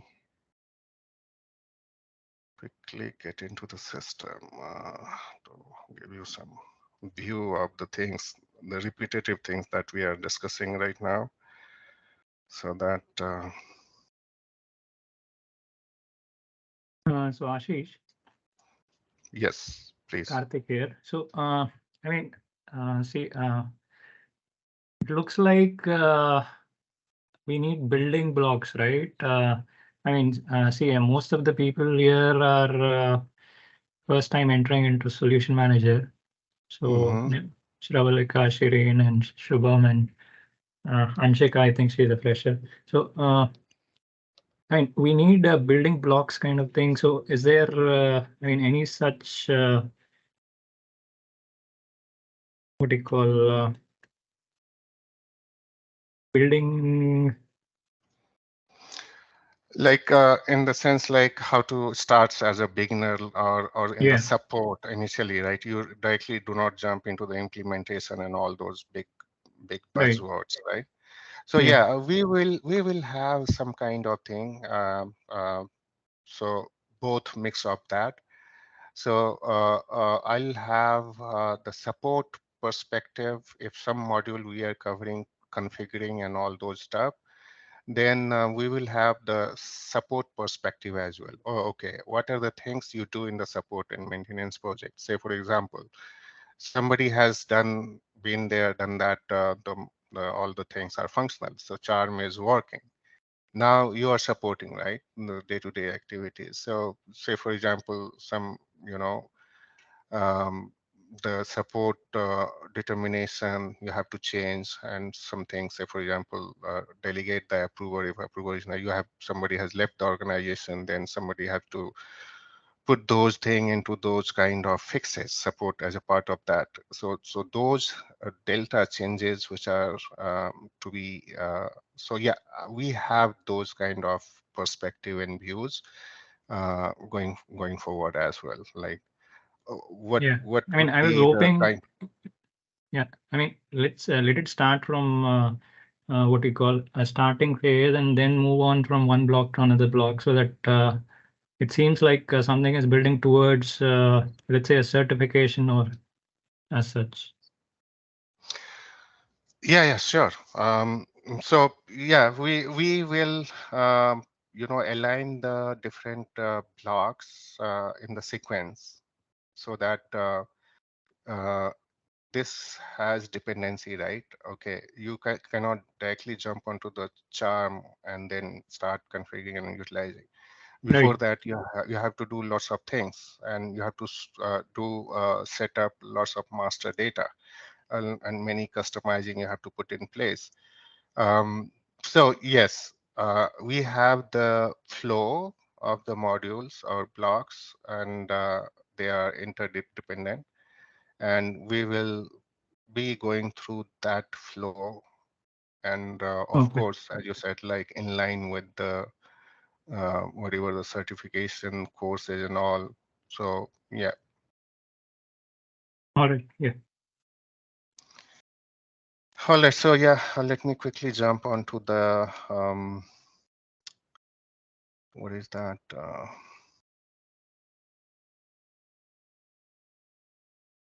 System access. Okay.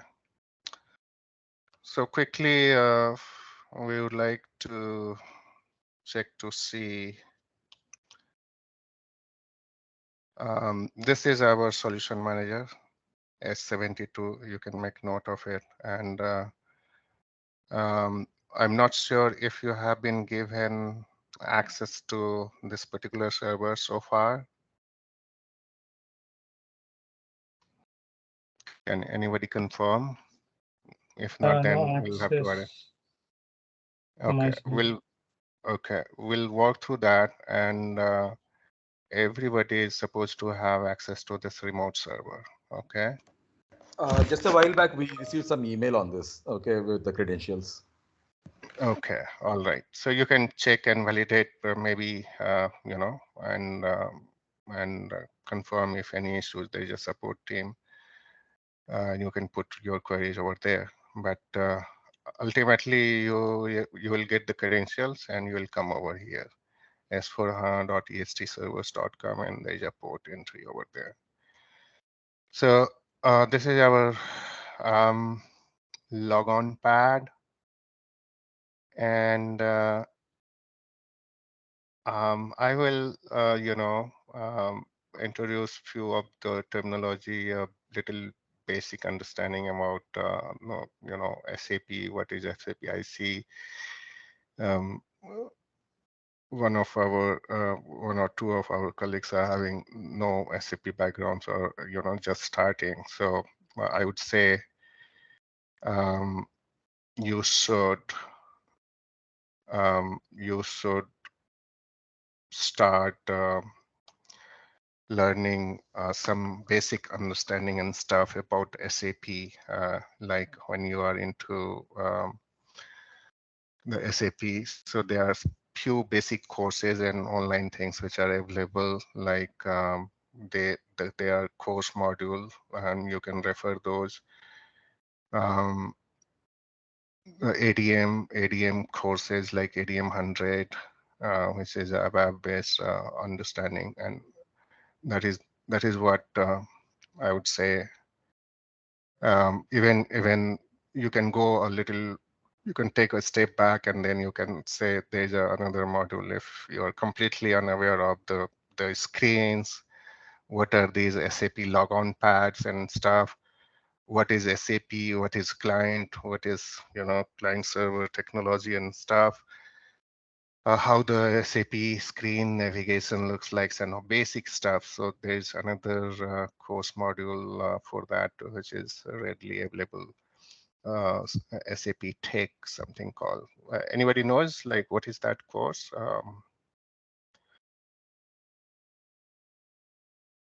So say for example, someone who is starting, so you can see Tech, some number is there. I'm forgetting it. But that's the basic SAP, starting point.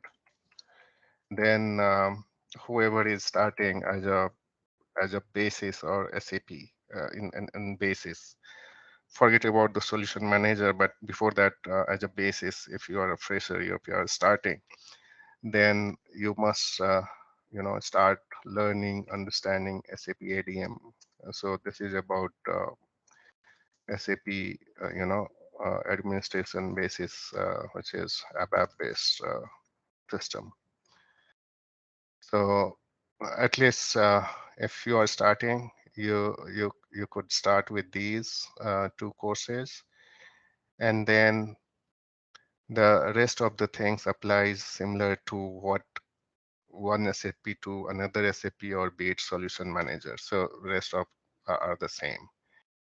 So do some kind of homework, reading, learning, and try starting grabbing the knowledge and understanding there, and build your basics. And then probably I cannot go to that beyond, go back and start from there. But yeah, as and when I get the chance, I'll just try to explain it. Okay, so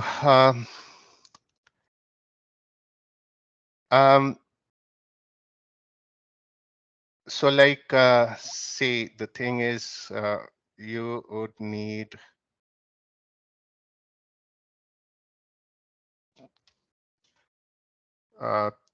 three, four things to add a new system to this SAP logon pad, right? So you would need the SAP application server. What is that? The server address, group or server name. Then you need system ID, which is kind of 3 characters. You can be alphanumeric. And then you have a instance number, which is again 2 digits. Okay, can be anything, 0 to whatever 9. So, and then when you have these 3 things, you can add that system over here in SAP logon pad and start using that particular system. Okay, so And these are for ABAP based systems only. So we have two systems, Java based systems and ABAP based systems. So SAP Logon Pad is for ABAP based systems only. And for Java based systems, you have to use the web URL. Okay. So we will check to see. Here we have one Java system because you cannot see here in the logon pad. So here, what is the system ID? S72 is our solution manager Solman, which is 7.2 SPS 16. Okay. And S4H is our HANA based systems.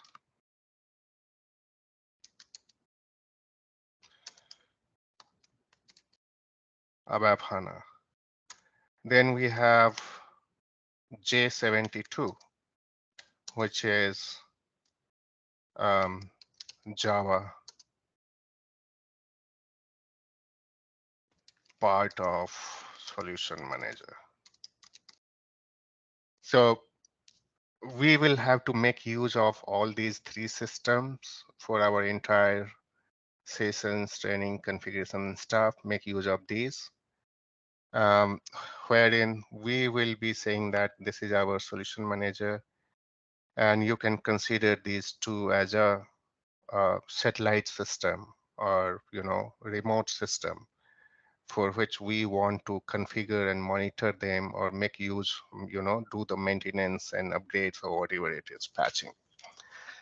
So these are the three systems. So when you have these things, then you come here and create new connections. And here you will see, you put that whether it is dev quality or production, whatever based on that. Then again, we have a three system landscape or two system landscape or one system landscape in terms of Solution Manager. But in all other SAP environment, definitely you have a three system landscape, development, quality, and production. So in the development, you do all those development and then move this into the quality for the testing. And once that is done, then you move it to the production. But in the Solution Manager, many customers, at least they have a two system landscape or the test system, you can say dev or Q together in a different client and one productive environment. So at least that is what is recommended. But nice to have if you have a dedicated dev, QS, and prod system. Then you have to provide in here the actual the server details. You can put in fully qualified domain name, the host name, or whatever you can say.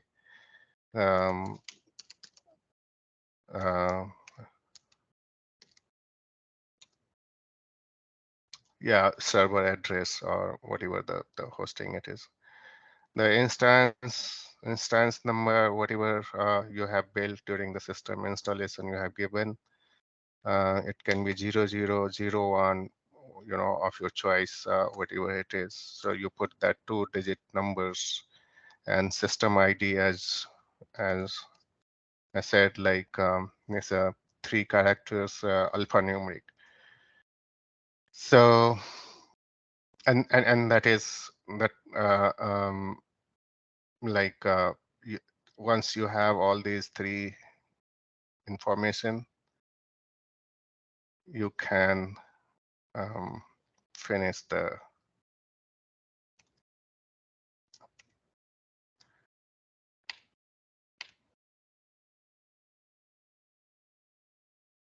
you can finish this and then, you know, start making use that. Since this is, there is no information provided, so you cannot use this. So likewise, here you see if you properties. So this is the server address, the application server of solution manager. This is 00 is the instance number, and this is S72 is the system ID. And those are real. That's why if you click here, and this is for HANA ABAP systems. S4H 00 instance number is the same, and that's where how we make a connection to the SAP system. So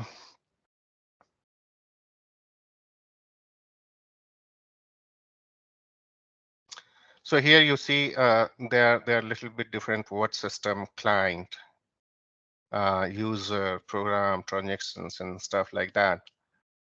So to log in into the SAP systems, any SAP systems, so they are client. They are you log into a particular client, and there are many things which are client dependents, and there are many data into SAP. If you say the objects or data, they are client independent. The basic you know, SAP, you know, components or programs or whatever the different tables, they are common across the clients, but there are other you know, workbench and other items which are client dependent, so you can only find into that client. So we log into the default client here, and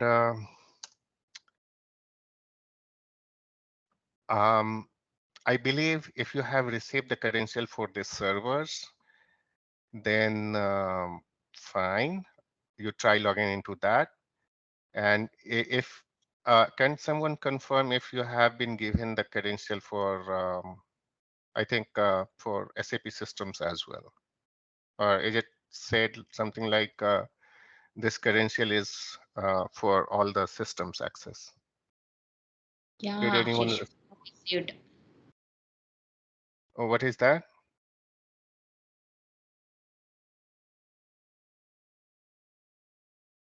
We have received credentials for Java also, and same logins for all the systems. Okay, you already get it. So I thought like we have to create it or something like that. So let me see what is the. Yeah, hi Ashish, could you please ask the tech support team to send the correct details to my mail ID? Initially, my mail ID was wrongly updated in the mail. Actually, it got forwarded by my teammate. Could you please ask him to send it to correct mail ID? I didn't receive any mails from that. Okay, so I think we have here tech support, and yeah, I can note it down. Yeah, I okay. messaged. You can leave your you know, message in the chat window, and we'll take it from there. Not a problem. So I believe you all have already got these kind of things, starting from 1, 2, 3, 4, 5, 6, 7, 8, 9, 10, 11 until 16. So you you know, all of you get either one of these IDs, right? Yes, Ashish. All right. So I think you have the access, full access. Okay. And that's there. Okay. So access wise, we are good. And we'll come back here again. So I'm just as an overview of the things that we have discussed. We just want to see what are all building blocks and things and stuff like that. So if we go to the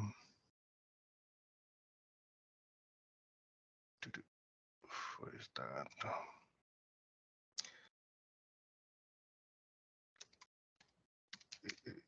You can note down, many of you are already aware of these T codes, but who are not aware, you can note down, this is the basic T code, Solman underscore setup, for, for the whole solution manager setup and configuration and stuff like that. Okay.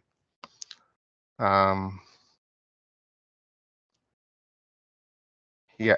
So here we were talking about all these modules, like so these are some basic configuration. We have requirements management, project management, process management, custom code, test suite, change control, application operation, business process operation, ITSM, focused build, service delivery, data volume. There are lot many stuffs are there. So I think the processes that we have been discussing, they are corresponding to each module, and these are there in the flow.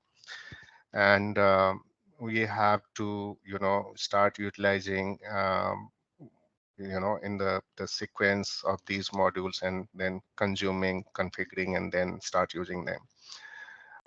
So we'll go, gradually reach there, but I just wanted to, see you what are there in that particular different phases, processes of the solution manager.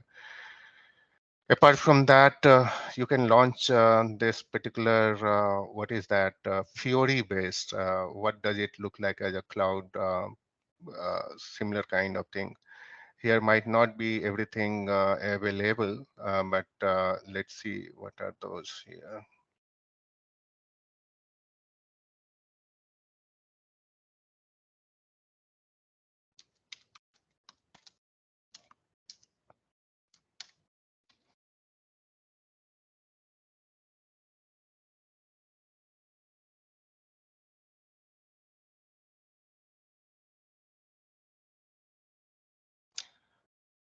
No, sorry, I get into the focus build.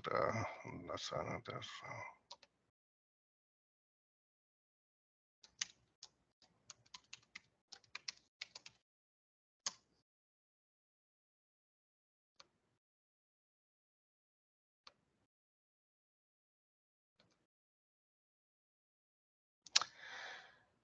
So yeah, we were talking about different, modules or processes and all those stuff. So here you see, more or less, initially you might have seen in the presentation, the introduction part, we were talking about overview, business process, monitoring, operations, custom code, change management control, root cause analysis, data volume, project and process, ITSM, test suite, job management, engagement and service delivery, solution manager, administration, technical administration, and TechMon and BPMon.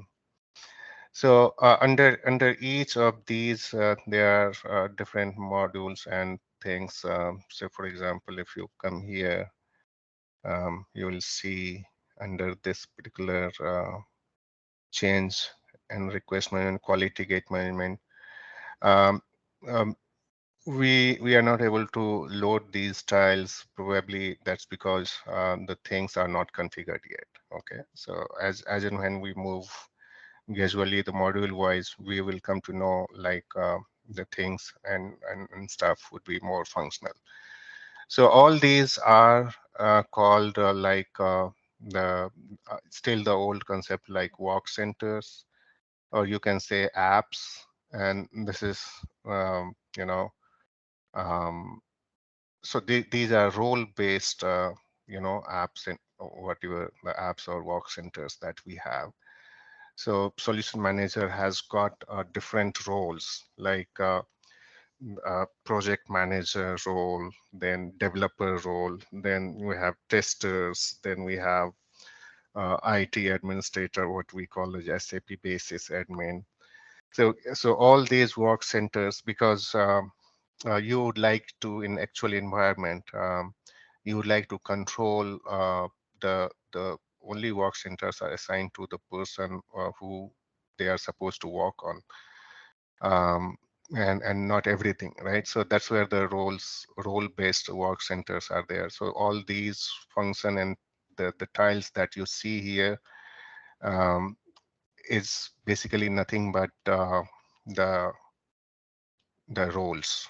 Okay, so if you see here, don't worry, we will come back again and again over here, because I am just giving you the glimpse of the overview that whatever we have discussed and seen the different modules, and we'll get to know into the details of each of them. But all these that work centers that you see, so all these are here. You see SM work, SAP_SM work, SM work.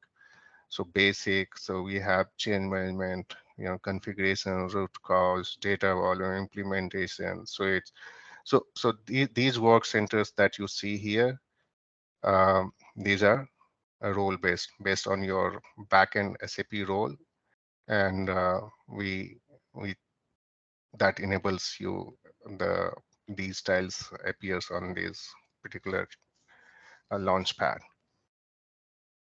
Okay, we'll have a more details deep dive into that as we are module wise, and as we go further into that.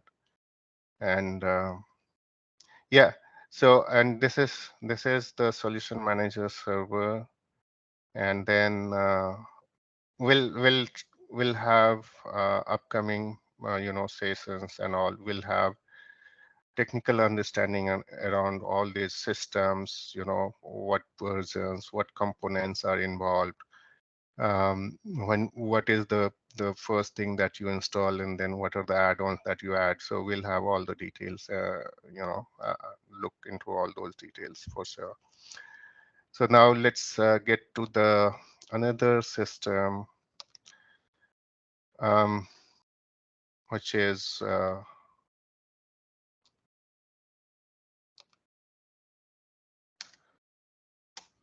ABAP HANA. So this is our, regular systems, like we can use them as a satellite system or remote system. And this is based out of NetWeaver 7.5. Okay. There are certain modules and plugins which are required on the remote system. So we call it during the entire session and navigation. S4H will be called as either we will call as a managed system, it's the same thing, or remote system or satellite system, whatever the name you feel like. You can, name it and then understand they are the same. So the system, similar system would be in your landscape. There would be hundreds of system of different flavors, SAP, non-SAP. Within SAP also we have many systems, and all of these are, you can say, managed system. Managed system means what? The solution manager is going to manage that system in terms of operations, maintenance, and monitoring. So that's why we call them as a managed system. Or you can say, remote system, child system, satellite systems, and all. So yeah, we have built 3 clients here. For that, we will be, making the transport routes.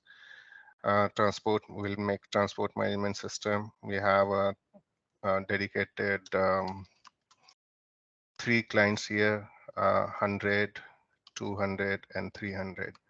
So we'll consider them as a, development, quality, and production, and see how the transport routes are set up, and then can be moved across when we are, dealing with the change request management and then stuff like that. So I'm not going into more detail over here in the system. So as we move on, we come back again and again and see what all nitties and gritties. But yes, initially we will have a little basic understanding around these systems, what are these called, and what will be the components are built of, and how the initial connections are required and the things and setups are required around these. So we'll discuss around all those stuff, right from the basic level to, you know, go further into details. So many of you, I think these are the things you have been doing over the years, but yeah, please bear with us so that we all can be on the same page. Okay, all right. So and then we have one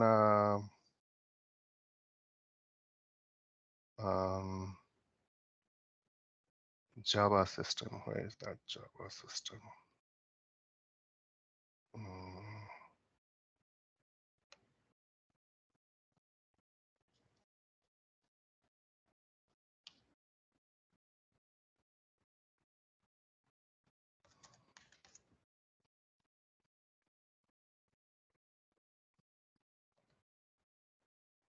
Here we have HTTP.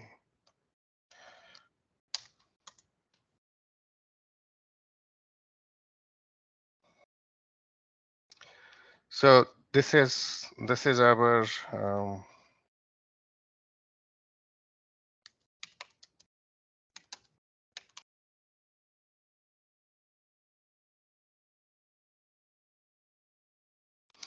so this is our J72, which is part of the Solman Java. So like as you are already aware, and if someone is not starting, 7.2 is a single stack, right? And earlier versions used to be, you know, the older version 7.x used to be a dual stack, wherein you have the both components, Java and ABAP, sitting on the same, you know, server instances and all. But as a part of when you move to the 7.2, it's a mandated that, and that is governed by more of like your NetWeaver version, right? So 7.4 onwards, even if you have not the solution manager, but even if you have some other systems which are on NetWeaver 7.4, if you're moving from previous version to 7.4, you have to split the you have to do the split from dual stack to single stack. So you have to split ABAP and Java separately as a two different instances.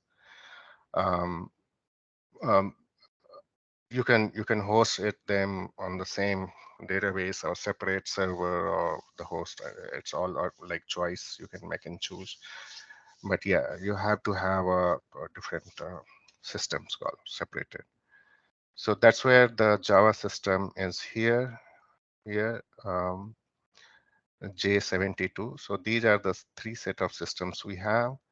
And under S4HANA, this is our default client. What is there? 001. And here, a default client is 100, which will be our working client. And on top of that, we have 200 and 300 also. We will make use of for different purpose. Okay.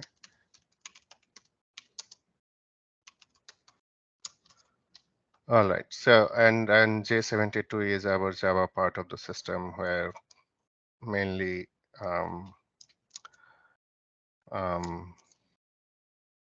will be used as SLD system landscape directory launched on that. And this Java system belongs to the backend, because this is just the web interface, right? So everything belongs and things are which are there from the backend system only. Like user base and stuff like that. What is that? I think this is connected to the Solman backend user base.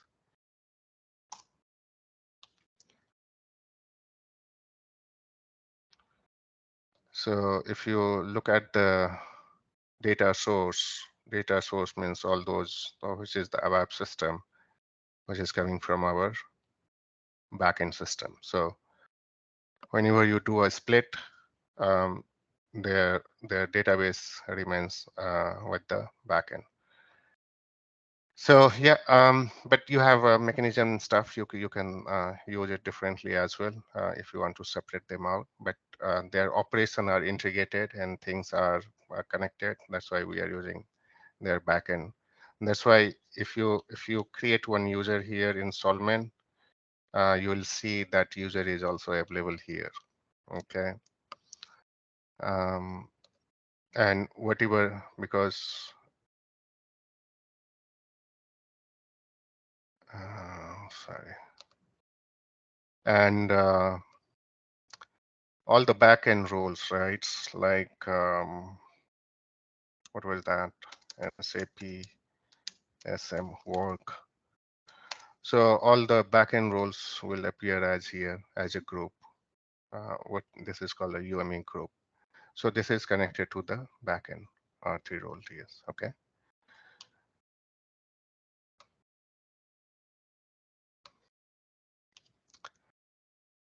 All right. So this is about the system. You can have you know, a basic navigation into the system and then check it out what is there.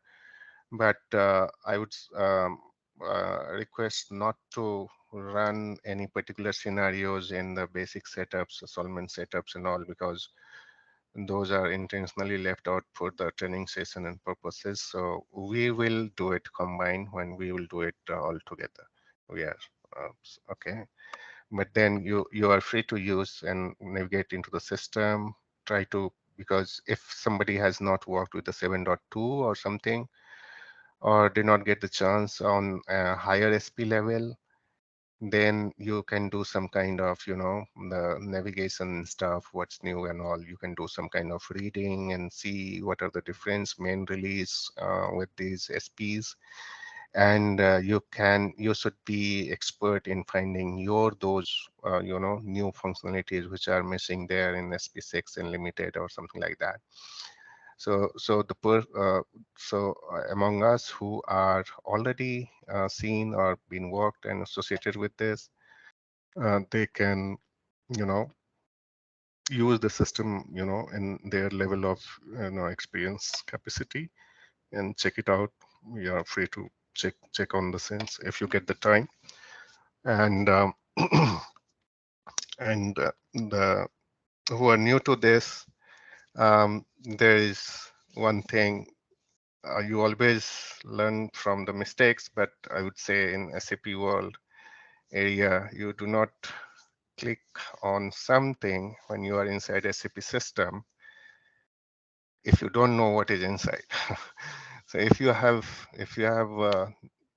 you know, previously known that, oh, okay, if I click on this, not for the, you know, curiosity or something. So especially when in the support projects, right, when you are live in the production customer environment, so many times you are not, you know, you're trying to get everything gradually in different areas, but you may come across some new stuff. So in the new stuff, you don't, you know, do some push button or whatever if you don't know what is inside or what is the consequences. Otherwise, there are many side effects. All right. So with that, I think you have. Yeah, go ahead. Ashish, yeah. So, I mean, I just wanted to ask, what is the difference between dual stack and split system? You just mentioned it before, right? Yeah. Yeah. So see, I would say NetWeaver, right? NetWeaver, that's a NetWeaver requirement. So greater than 7 dot whatever 3 or 7 dot x. No, yeah, 7.3. If you have to migrate your system, so we have in dual stack system, we have the installation happens as a two different instances. So Java instance and then the ABAP instance. Okay, and then when you move to the because that happens on the same server, right? Or is it two servers different? No. So it's if it is dual stack already below 7.3, and if some system, say for example, solution manager is one, CRM, CRM, 7.0 EHP, whatever EHP you can say, 1, 2, 3 or whatever, and then BW, right? Another system like BW. They are some dual stack system because why they are the dual stack system, because there are some Java based, you can say web based applications you are launching out of that. So that's why so they are web info applications which are there integrated with the ABAP system. So so these systems, or you can say Solman, solution manager, one of them, where their web-based interfaces are there, many things. And so they have two instances, Java system, Java instance and ABAP instance. ABAP instance is their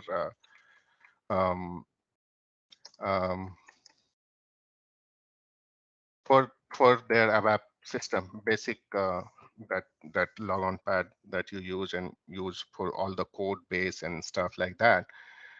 Their database remains there in the all those tables and objects, binaries and things and stuff like that. So, but again, if you launch some application from the ABAP system, it uses, go to the web application, maybe web info application, or earlier it used to be Java application, web info Java. So there are some Java instance. So they are like that. So majority the usage type of this ABAP system are based on CRM web application. Many end users only work, they do not log in into the ABAP system. They are the web application server when that was introduced, right? So we have user interfaces, the front end, which are URL based, web based, Java based, and the application and navigation and objects are Java based. So still their code base and the home belongs to the ABAP system, but this is the front end, and you can say this is the back end.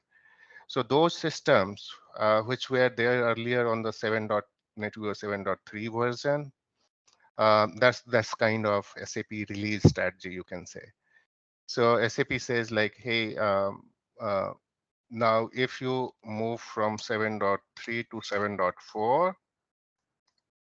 7.4, then, and the need is your customer's requirement, right? And yours requirement that, oh, okay, you have to use this functionality. So this functionality is available in this higher version or higher SP level or something like that. So you have to use, that's the business need. You have to use that functionality, and so that you have to upgrade your system, version upgrade, NetWeaver. And to that application functionality, to get that, this is the base platform, right, on which the SAP applications are mounted, or you can say integrated into that platform, NetWeaver platform. So that's the building blocks of any SAP system. So so this is the platform on which the application is running. Now your business need is that application, you need little more functionality, which is in the higher version of that application, like ECC or CRM or BW. So that particular of higher release something is compatible with 7.4 only, right? That's total, you know, the gamut of SAP business, right? So they have these release things integrated, and then they have to bring it together so that their business runs every day. So once there's a business requirement, you have to migrate it. That somebody decides, and it comes as a requirements to you as a technical consultant, basis consultant, and that's when. And this is your dual stack system earlier. Now, if you come here, you upgrade your NetWeaver platform, so 7.3 to 7.4, okay? And during the upgrade itself, you have to split the dual stack. You have to split these ABAP and Java. You have to separate them out on different instances. Currently, these are hosted on the same host, both of them. So now you have to host them on a different, you have to on a different host and servers. So you have to split their integrated part, which was there, like, you know, they have ABAP server has message server, so they remains with the ABAP server. And then Java instance is having some other SCS instance. You know, there's the core services which are there part of the Java function and running. So that goes with the new instance, or the Java portion of that. So yeah, so that's where they have mechanism and tool. You know, you do the split. There's a provision and the installer, software provisioning manager, and you can do the split. So they took, you know, they take care of the whole things. You just have to arrange for the hardwares and stuff, but rest of the things they complete it by their own. Okay, they have a mechanism, they have the tools to, you know, separate this out.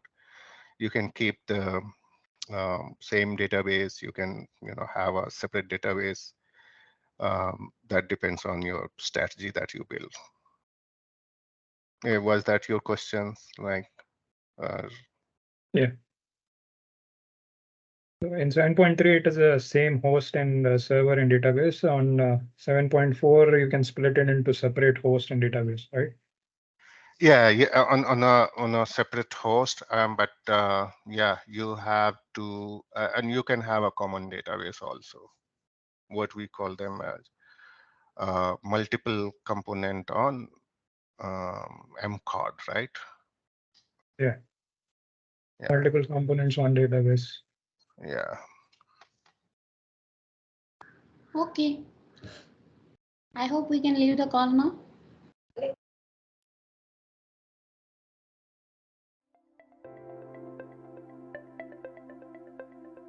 Thank you for attending the session. I hope you all enjoyed it.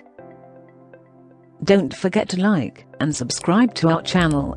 Also, feel free to ask your questions in the comment section below, and we will reply to them at the earliest.